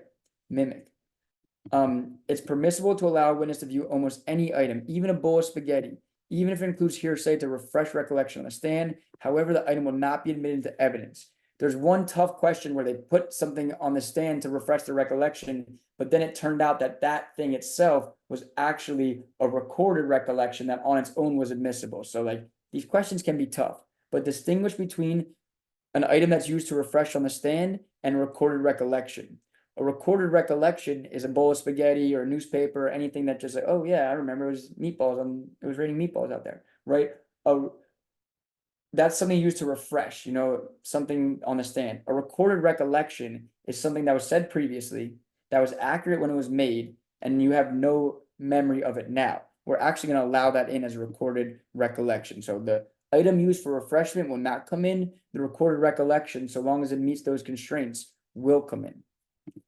The learned treatise rule requires that an expert read the testimony. It cannot merely be read by the prosecutor. So we're not just going to bring in random learned treatises. It has to be a learned treatise that's used by expert witness.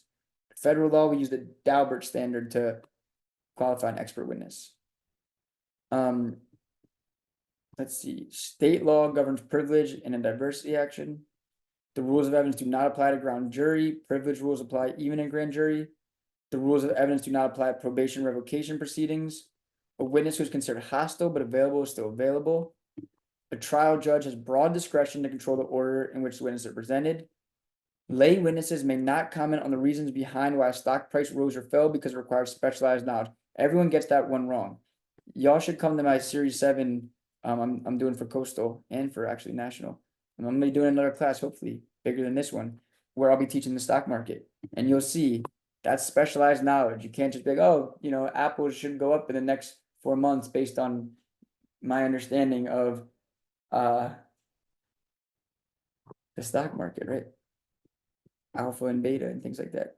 A photo is not self-authenticating. It must be authenticated by testimony to its accuracy, right? So it's not self-authenticating, but it's really easy to authenticate a photograph. If someone says, yeah, that photograph is what I think it is, Here's a question that everyone got wrong. Well, two of my students got wrong the other day. How can you authenticate a phone call?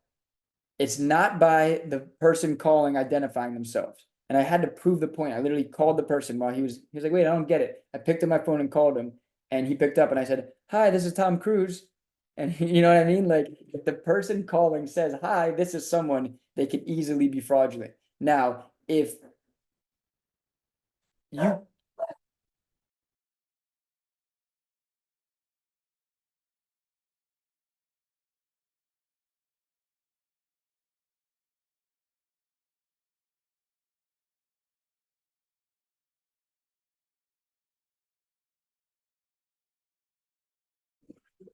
sorry. So the reply letter doctrine, a reply to a letter that is addressed and received is assumed to be authenticated. An adoptive statement. So an adoptive statement could be admissible, for instance, if a witness is introduced by defendant in a drug sale as my partner in this and shakes hands and does not deny the statement. So in that situation, it's like you have two people who are admitting something. One person actually admits it and says, this is my partner. And then the partner just stands there and like shakes his head. That's going to be an adoptive admission, because if it wasn't the case, then he wouldn't have shook his head. He would have just been like, no, I'm not a partner in this. So it can be an adoptive admission. Sorry, my friend just walked into my house and pretended to be a stranger. I was like, Andrew, yeah, go ahead. what were you saying that your two people got wrong? Wait, what two people got wrong? Oh, sorry, I got distracted. So the question was, you cannot authenticate a phone call by saying that, hi, it's me. Like if we have a phone call and the only reason it's authenticated is the person who made the call identified themselves, that's not a proper means of identification, because it's very unreliable. Anyone could just call someone and claim to be someone. That's why I picked up my phone and said, hi, this is Tom Cruise, as a joke, because like that's not a true means of authenticating. The answer to that question was, if it was an unlisted number that was only given to a few people and we called it and then they picked up and said, hi, this is Andrew, that would be means. But if that number came out and said it was someone, it's not a proper means of identification. Even if you're familiar with their voice, with the sound of their voice? Well, it wasn't asking about that. It was just asking about identifying by them saying who they were. The sound of their voice is a totally different conversation, but that does bring up a good point. You can become familiar with the sound of someone's voice during trial, but you cannot become familiar with someone's handwriting during trial. But if they were already familiar with their handwriting before trial, like a bank teller, then that's someone who could testify about it. Another example is if the jury is comparing handwriting, they're allowed to do that. The jury's allowed to compare handwriting samples, but a lay witness cannot become familiar with someone's handwriting during trial, but they can become familiar with the sound of someone's voice.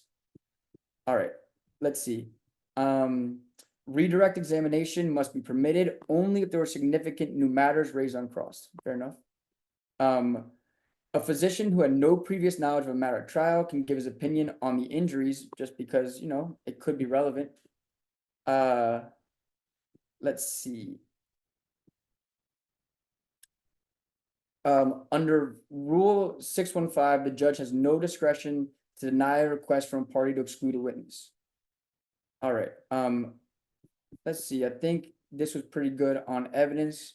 All right, excellent. Let me pull up the next one. I gotta start locking my doors, man. Let's see. Did we do them all? Or we didn't do con law. Con law and property. All right. So, con law. Social and economic regulation is generally subject to rational basis review and is therefore afforded a presumption of validity. So when it comes to con law, we have to know the different levels of scrutiny: strict scrutiny, intermediate scrutiny, and rational basis. So strict scrutiny is when we need to show that there's a compelling government interest and is narrowly tailored to that result. Rational basis is the plaintiff needs to show that it's not legitimate and reasonably related. Intermediate scrutiny is going to be that it's not substantially related to an important government interest and the government has that burden. Make sure you're very clear on scrutiny levels, for sure. Okay, so the 14th Amendment guarantees due process of law before the government can deprive an individual of life, liberty, or property, and prevents a state from enforcing, facilitating, encouraging, or authorizing such private discrimination. It also guarantees equal protection to the law. Equal protection requires the state to have a legitimate reason for withdrawing a right or benefit from one group but not others, whether it was required to confer that right or benefit or not in the first place. So equal protection is when they're discriminating against a specific group of people. Substantive due process is when all people are being deprived of their rights. A bill of attainder is a legislative act that singles out individuals for punishment without a trial. Bills of attainder are explicitly prohibited by the Constitution. The U.S. Supreme Court held that a statute barring particular individuals from government employment qualified as punishment within the meaning of a constitutional provision prohibiting bills of attainder. So bill of attainder punishes someone without a trial.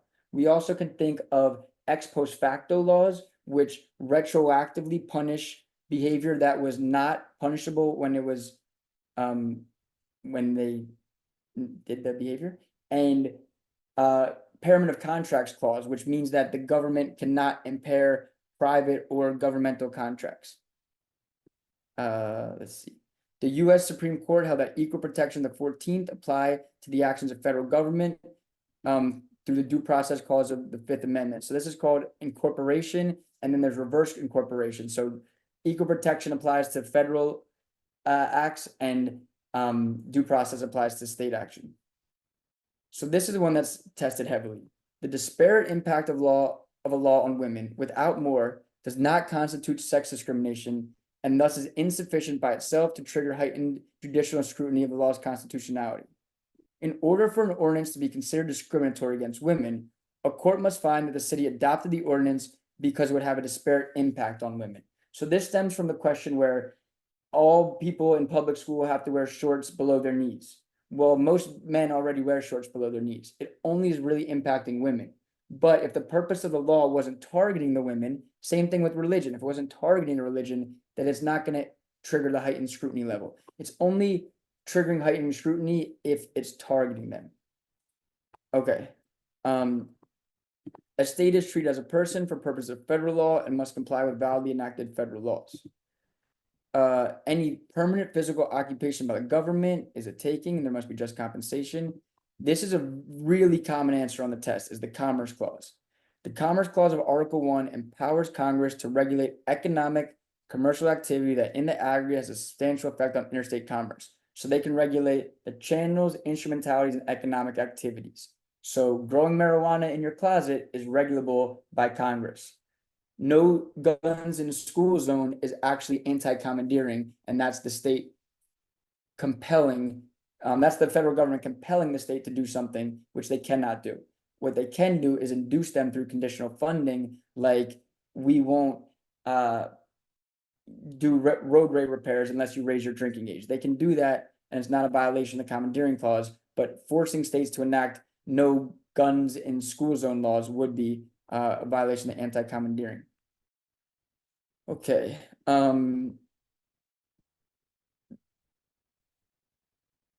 See, this is a little bit tough. The Lemon Law has been abrogated, so this is probably might as well just be deleted. Okay. The president, as the chief executive officer of the U.S. government, has authority to direct the actions of federal executive agencies, so long as the president's directives are not inconsistent with an act of Congress. So for this one, we can think of vet caps. These are the duties of the executive branch. They have veto power. They have exclusive representatives in foreign affairs, treatise power, the commander-in-chief, the appointment and removal power, the pardon power, and then the State of the Union address. So this is more about Commerce Clause, and then Dormant Commerce Clause. So Dormant Commerce Clause restricts states from enacting legislation that would otherwise burden interstate commerce. And then remember, there's two exceptions to the Dormant Clause, and lean into these answers if you see them.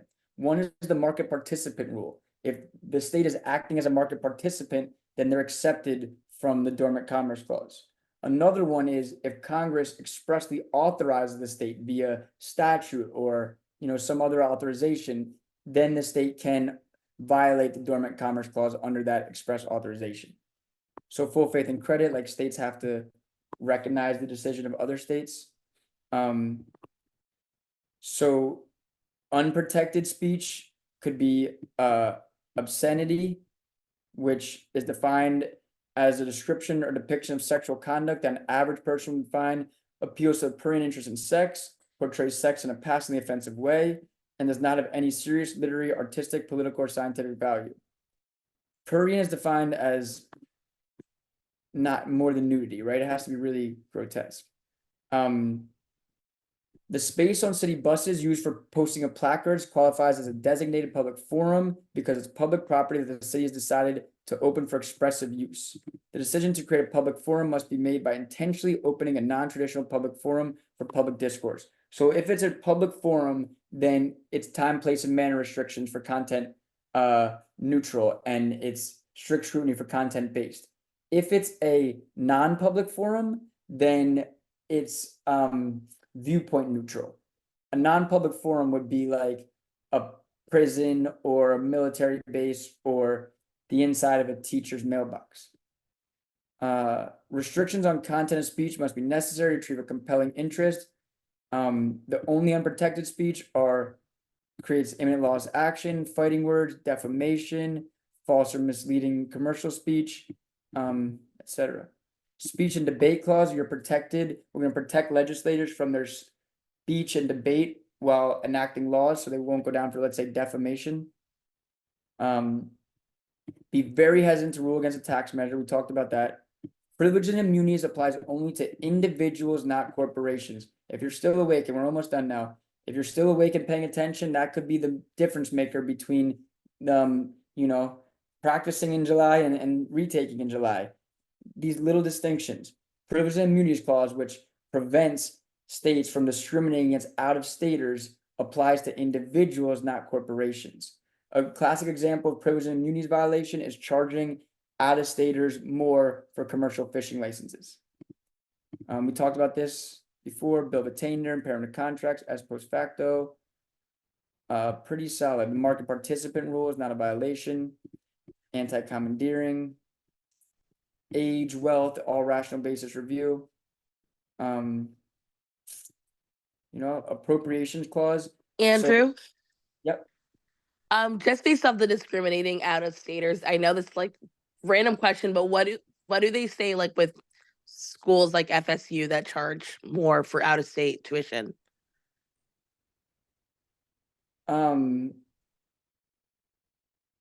Well, that's giving residents of the state a benefit. It's kind of like Disney World charging less for people. I mean, it's justified. They can do that. I mean, it seems like that would implicate privileges and immunities, but they're definitely allowed to do it. So I don't know. Oh, that's not a state actor? Is like the university not? I mean, no, the university is a state actor, and it does seem to imply it. But again, I could tell you that the business of education is tends to even be stronger than the Constitution. That would be a good example of something that could potentially trigger privilege and immunities, but they are allowed to do it because they're not depriving people and saying you can't go. Like that would be definite if they said, only people from Florida can go to Florida State. But to give them a discount is justifiable, and they're allowed to do it because they have been doing it for years. I mean, it's also like the affirmative action that they were doing for many, many years that just was struck down. It's very complex with public education because of the business of education, but I like where your head's at. That does implicate privileges and immunities. It's just, I don't know what their reasoning was for it, but they definitely allow it. So great question. All right. So appropriations clause, when there's an appropriations clause, the president has to spend the money as appropriate. If they give him the money to plant flowers and he uses it to buy guns, that's going to be problematic. Do not pick the answer necessary and proper. The necessary and proper clause is not an independent authority for action. It needs to be tied with the commerce clause or tied with some other clause. Congress may not qualify the president's right to pardon anyway. It's absolute. Let's see. Yeah, I think we got some good ones here. All right. I think we have one more subject, right? Which is property. Does that sound about right? The hardest of them all. Okay. So, an appurtenant easement passes with a dominant state. Easements are terminated by release or abandonment. An easement can be destroyed by merger. If ownership of two comes together in one person, the easement is extinguished. For the merger to be effective, complete union is required. This means that the duration of the servient tenement must be equal to or longer than the duration of the dominant tenement with which it is combined. If complete union is acquired, the easement is extinguished. So A owns a property, B owns a property, A has an easement, but then A buys B's property. That'll merge the properties and extinguish the easement. Definitely look out for marketable title, right? So, sorry. So marketable title. There's always implied marketable title. Things that would make title unmarketable would be like an easement, a lien or a mortgage on the property, some zoning restriction on the property, some threat of litigation on the property, the fact that the property is subject to a fee simple determinable, pretty much anything that wouldn't make the property you'd want to buy if you could pick a property, right? Like it has to be healthy, let's say. So if the contract is silent, we'll imply marketable title. The title is free from reasonable doubt as to both matters of law and fact, and a reasonable purchaser would be willing to accept it readily. Okay. So let's see. The difference between a right to sell agreement and a right to list agreement with a realtor. A right to sell means that the home sells during that period. The realtor is entitled to commissions. Right to list implies an open listing and the homeowner could sell the house themselves without giving the realtor commissions. So right to sell means if it sells, they're getting commissions. Right to list means they're only getting commissions if their listing sells. When they say a ready and willing buyer, it has to be at the actual price, not even $1,000 less. We talked about the notice statutes, right? Pure notice, subsequent bona fide purchaser will prevail. Race notice, we need subsequent bona fide purchasers to record first. And then pure race is just whoever records first wins. Look at the language of the statute. If it says first to record, it's a race statute. If it says without notice, it's a notice statute. Statute of frauds requires a contract for sale of land to identify the parties, contain a description of land, evidence and intent to buy and sell, recite usually a price term, and be signed by the party against whom enforcement is sought. Title does not have to be marketable until the closing date when all payments have been received. So this is a good one right here. So there's a mortgage on the property. It's not marketable title, but wait, the facts show that you're going to sell the property for more than the outstanding mortgage. Well, the assumption is you're going to use the proceeds of the sale to pay off the mortgage. So therefore it is marketable. They can't say it's not marketable title because there's an outstanding debt on the property if the proceeds of the sale will pay off the debt. So I'll read this because it could help. An equitable servitude is a covenant that, regardless of whether it runs with the land at law, equity enforced against the assignees of the burdened land who have notice of the covenant. The usual remedy is injunction against violations of the covenant. So they're using the word covenant interchangeably, but an equitable servitude is a type of covenant that has equitable relief. The usual remedy is injunction. Generally, equitable servitudes are created by covenants contained in writing that satisfy the statute of frauds. As with real covenants, acceptance of a deed signed only by the grantor is sufficient to bind the grantee to the promisor. Right, unlike a restrictive covenant and equitable servitude, there's no need for privity, but there needs to be intent, touching concern to land, and notice for it to run with the land. The assumption of a mortgage makes a buyer primarily liable for deficiency. So I said that in my video, right? If you expressly assume, you become primarily liable. If you take subject to, you are secondarily liable. The life tenant is held liable to the remainder man for any waste during his or her tenancy. So, right, just like a tenant, life tenant or a tenant of a rental cannot produce waste. A tenant who remains in possession of a leased property wrongfully past the expiration date of a lease creates a tenancy at sufferance. When a tenancy at sufferance comes into existence because of a holdover, the landlord has the right of election between evicting the tenant, holding the tenant to another term. If the landlord elects to hold the tenant to another term, most courts hold that a periodic tenancy is created. In a commercial lease, if the original term was for 1 year or more, a year-to-year tenancy results from holding over. In a year-to-year lease, all conditions in terms of tenancy are carried over from one period to the next. It's pretty good. So fee simple, I'll kind of just discuss this. Fee simple means you own the land.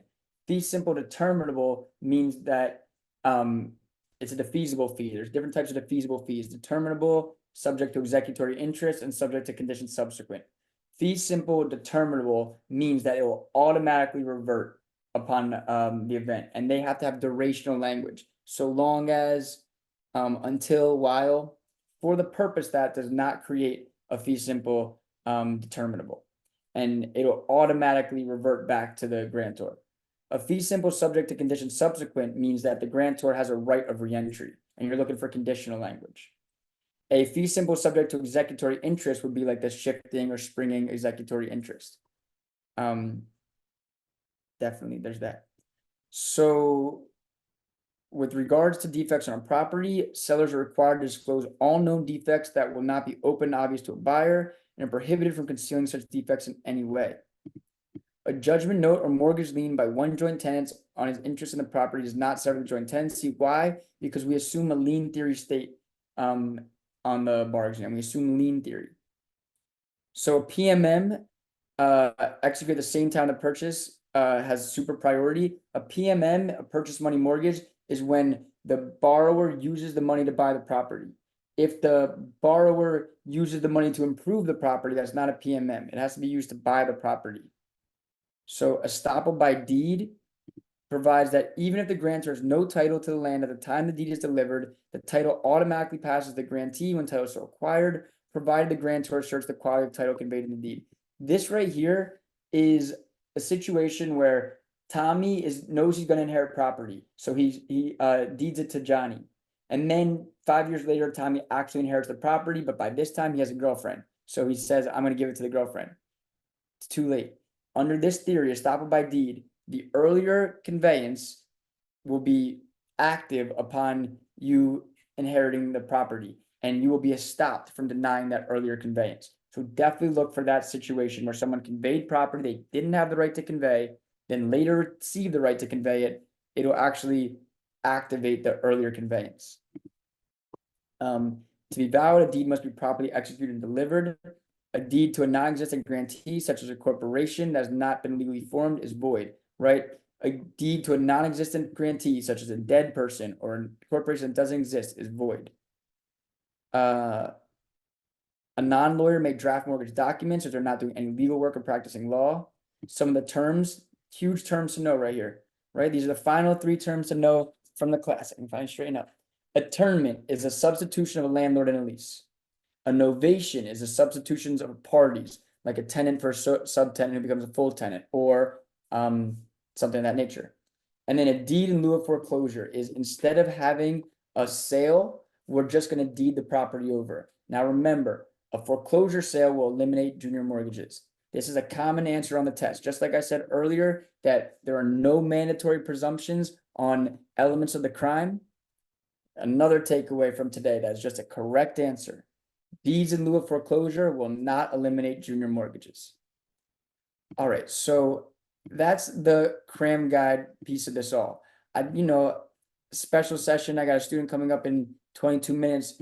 I did as much as I could. The 2 things that I didn't do that I would recommend everyone did on their own, this afternoon, or maybe if you have time tomorrow or before your study, is to go through the questionnaires for every single subject.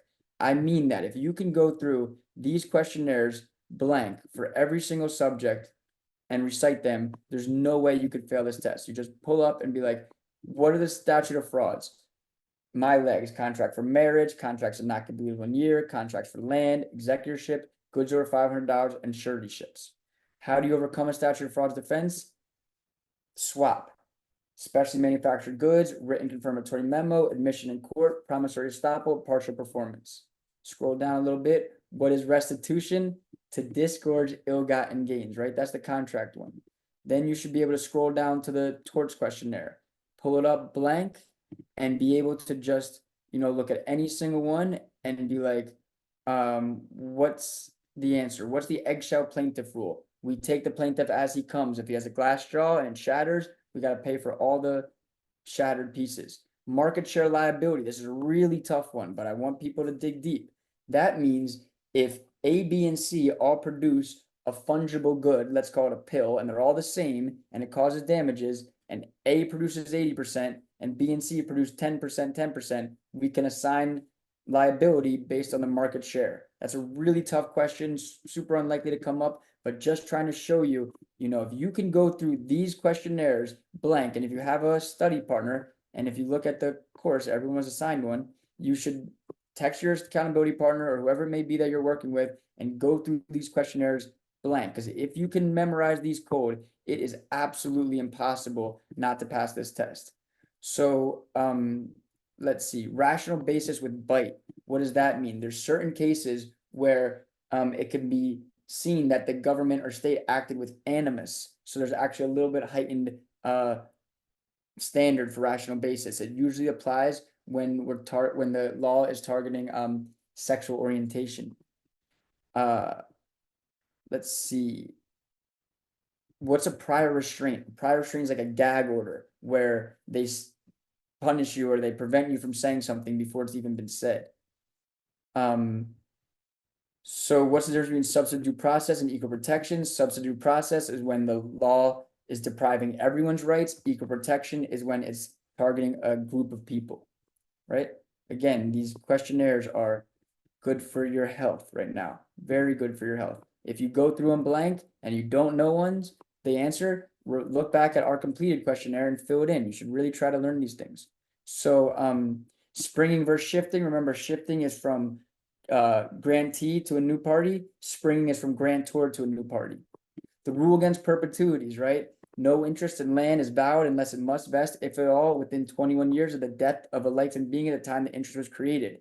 The fertile octogenarian means if the lady has a kid who's 31 and she's 80, and she says, I give this property to any of my kids who reach the age of 30, it's going to violate the rule against perpetuities because the kid could die, she could have another baby, and then she dies, and now we're not sure if the baby is going to reach the age of 30 or not, and it might not vest within 21 years. We could look at, let's see, any one of these questions. We just talked about estoppel by deed, where, you're prevented from denying the earlier conveyance once you receive property, or marketable title. What makes it unmarketable? Any, encumbrance on the property or threat of litigation or anything of that nature. Miscellaneous, what is redemption? Redemption is when the property no longer exists. So it's been deemed from a will, let's say. If I give Tommy my barn in the will and then the barn burns down and I can now see the moon. That's a famous quote right there. My barn having burned to the ground, I can now see the moon, right? But let's say my barn burns down, then it's been deemed from the will and there'd be nothing to give. So, these questionnaires are really, really good for your health. Civil procedure questionnaire. Let's see if I could just tackle one or two things. So let's see. When is venue proper? Where the cause of action accrued, where any defendants reside, or where they would have personal jurisdiction over the defendants. Let's see. What are the 4 requirements for a class? Remember, can't, commonality, adequacy, numerosity, and typicality. Let's see. Grounds for new trial, it's against the manifest weight of the evidence is one of the main ones. And then the safe harbor rule we talked about, 21 days where the attorney has to wait before it can move for sanctions on another attorney. And remember, if you're moving for sanctions against a represented party, it's against the attorney, not the party who's being represented. So these are great questionnaires that you can go over. And if this is overwhelming, you're like, I don't know these.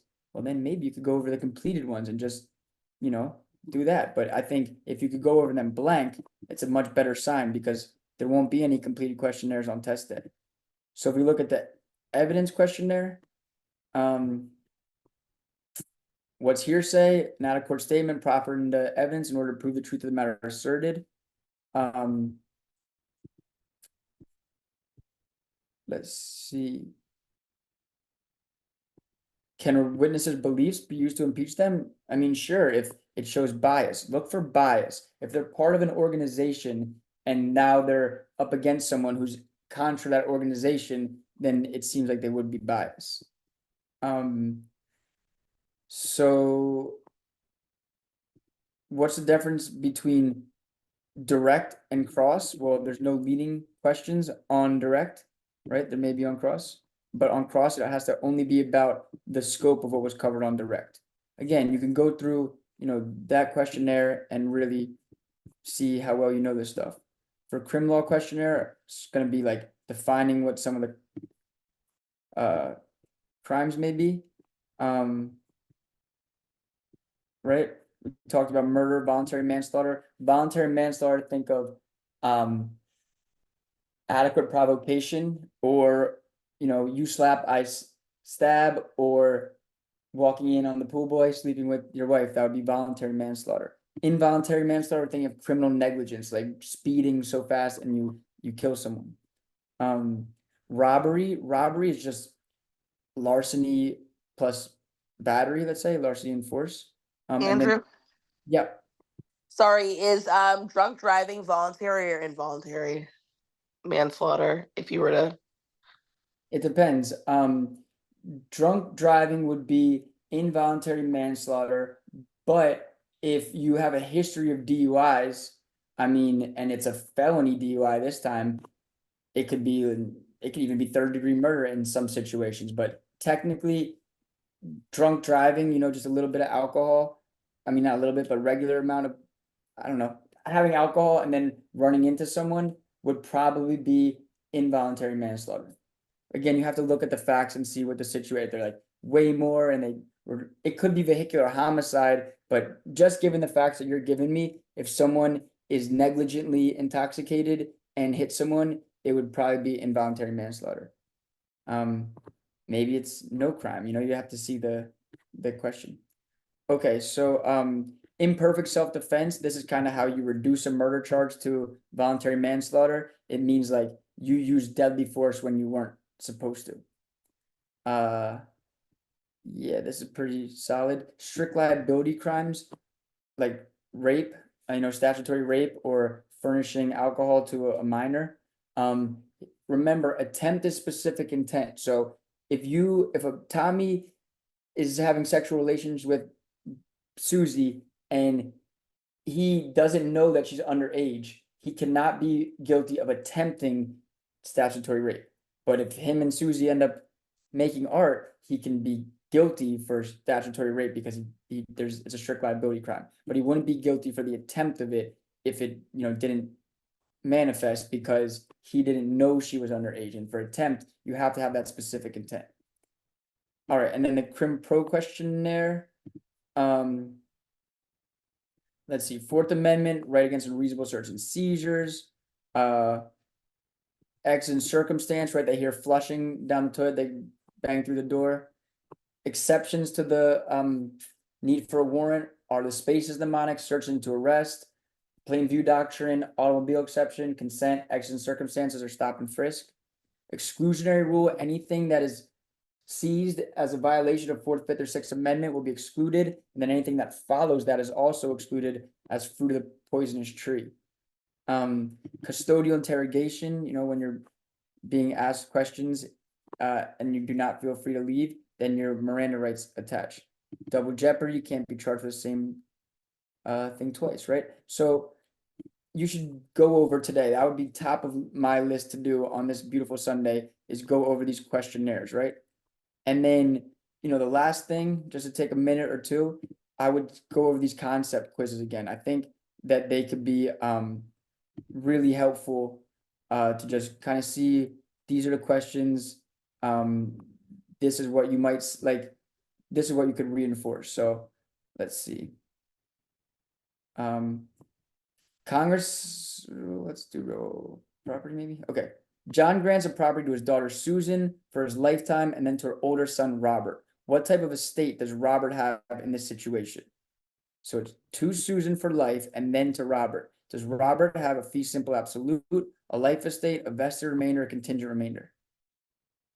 It's got to be a vested remainder, right? Because it's lifetime and then to him. It can't be stripped from him. It doesn't have a fee simple. He doesn't have a life estate. He has a vested remainder, right? It's certain that he'll inherit the property.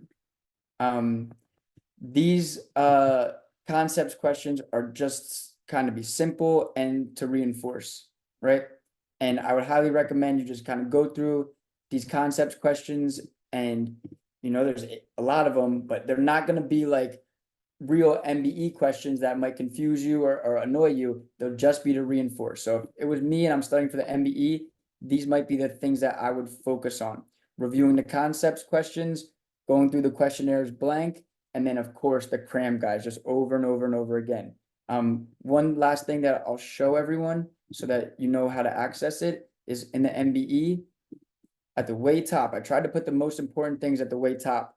The cram guides for every subject, and then this is the cram guide we made in class this year, and then this is the cram guide that we made for the July class. I would absolutely read over these cram guides just top to bottom, just to reinforce the fundamental materials, right? And then if you want to fill out the sheet that I shared with everyone, I'll add them that we made for the boot camp. You could fill them out and submit them, or you can reach out to your customer service representative if you want me to give you a prediction on how I think you're going to score on test day. But I will say one last thing about my prediction. With full confidence, I'm predicting this to be, without a doubt, the most successful Ibis Prep class of students ever, and by far, because I have never had the resources, the help, and just the different ways of reaching students and teaching students and getting them to a level of preparation that I've never seen before. The course was extended. We left time for review. I did 2 full weeks of review, and then I even did this super secret special session. If you go in the classroom, there's more materials than ever. The contents questions have been updated. We had our own quizzes. So we've, crossed our T's and dotted our I's, and I believe in my work. So even if you don't believe in yourself right now, I believe in you, because I know that students have passed this before who have been way less prepared than you are right now. So I'm very, very confident in the results that are going to come out in April. And like I said at the beginning of this lecture, you can choose to be nervous and doubt yourself, or you could choose to be confident and know that you're going to go out and crush this test. And that's what I'm choosing for every single one of you, is to be confident and know you're going to go out and crush this test. So thank you all so much for joining me.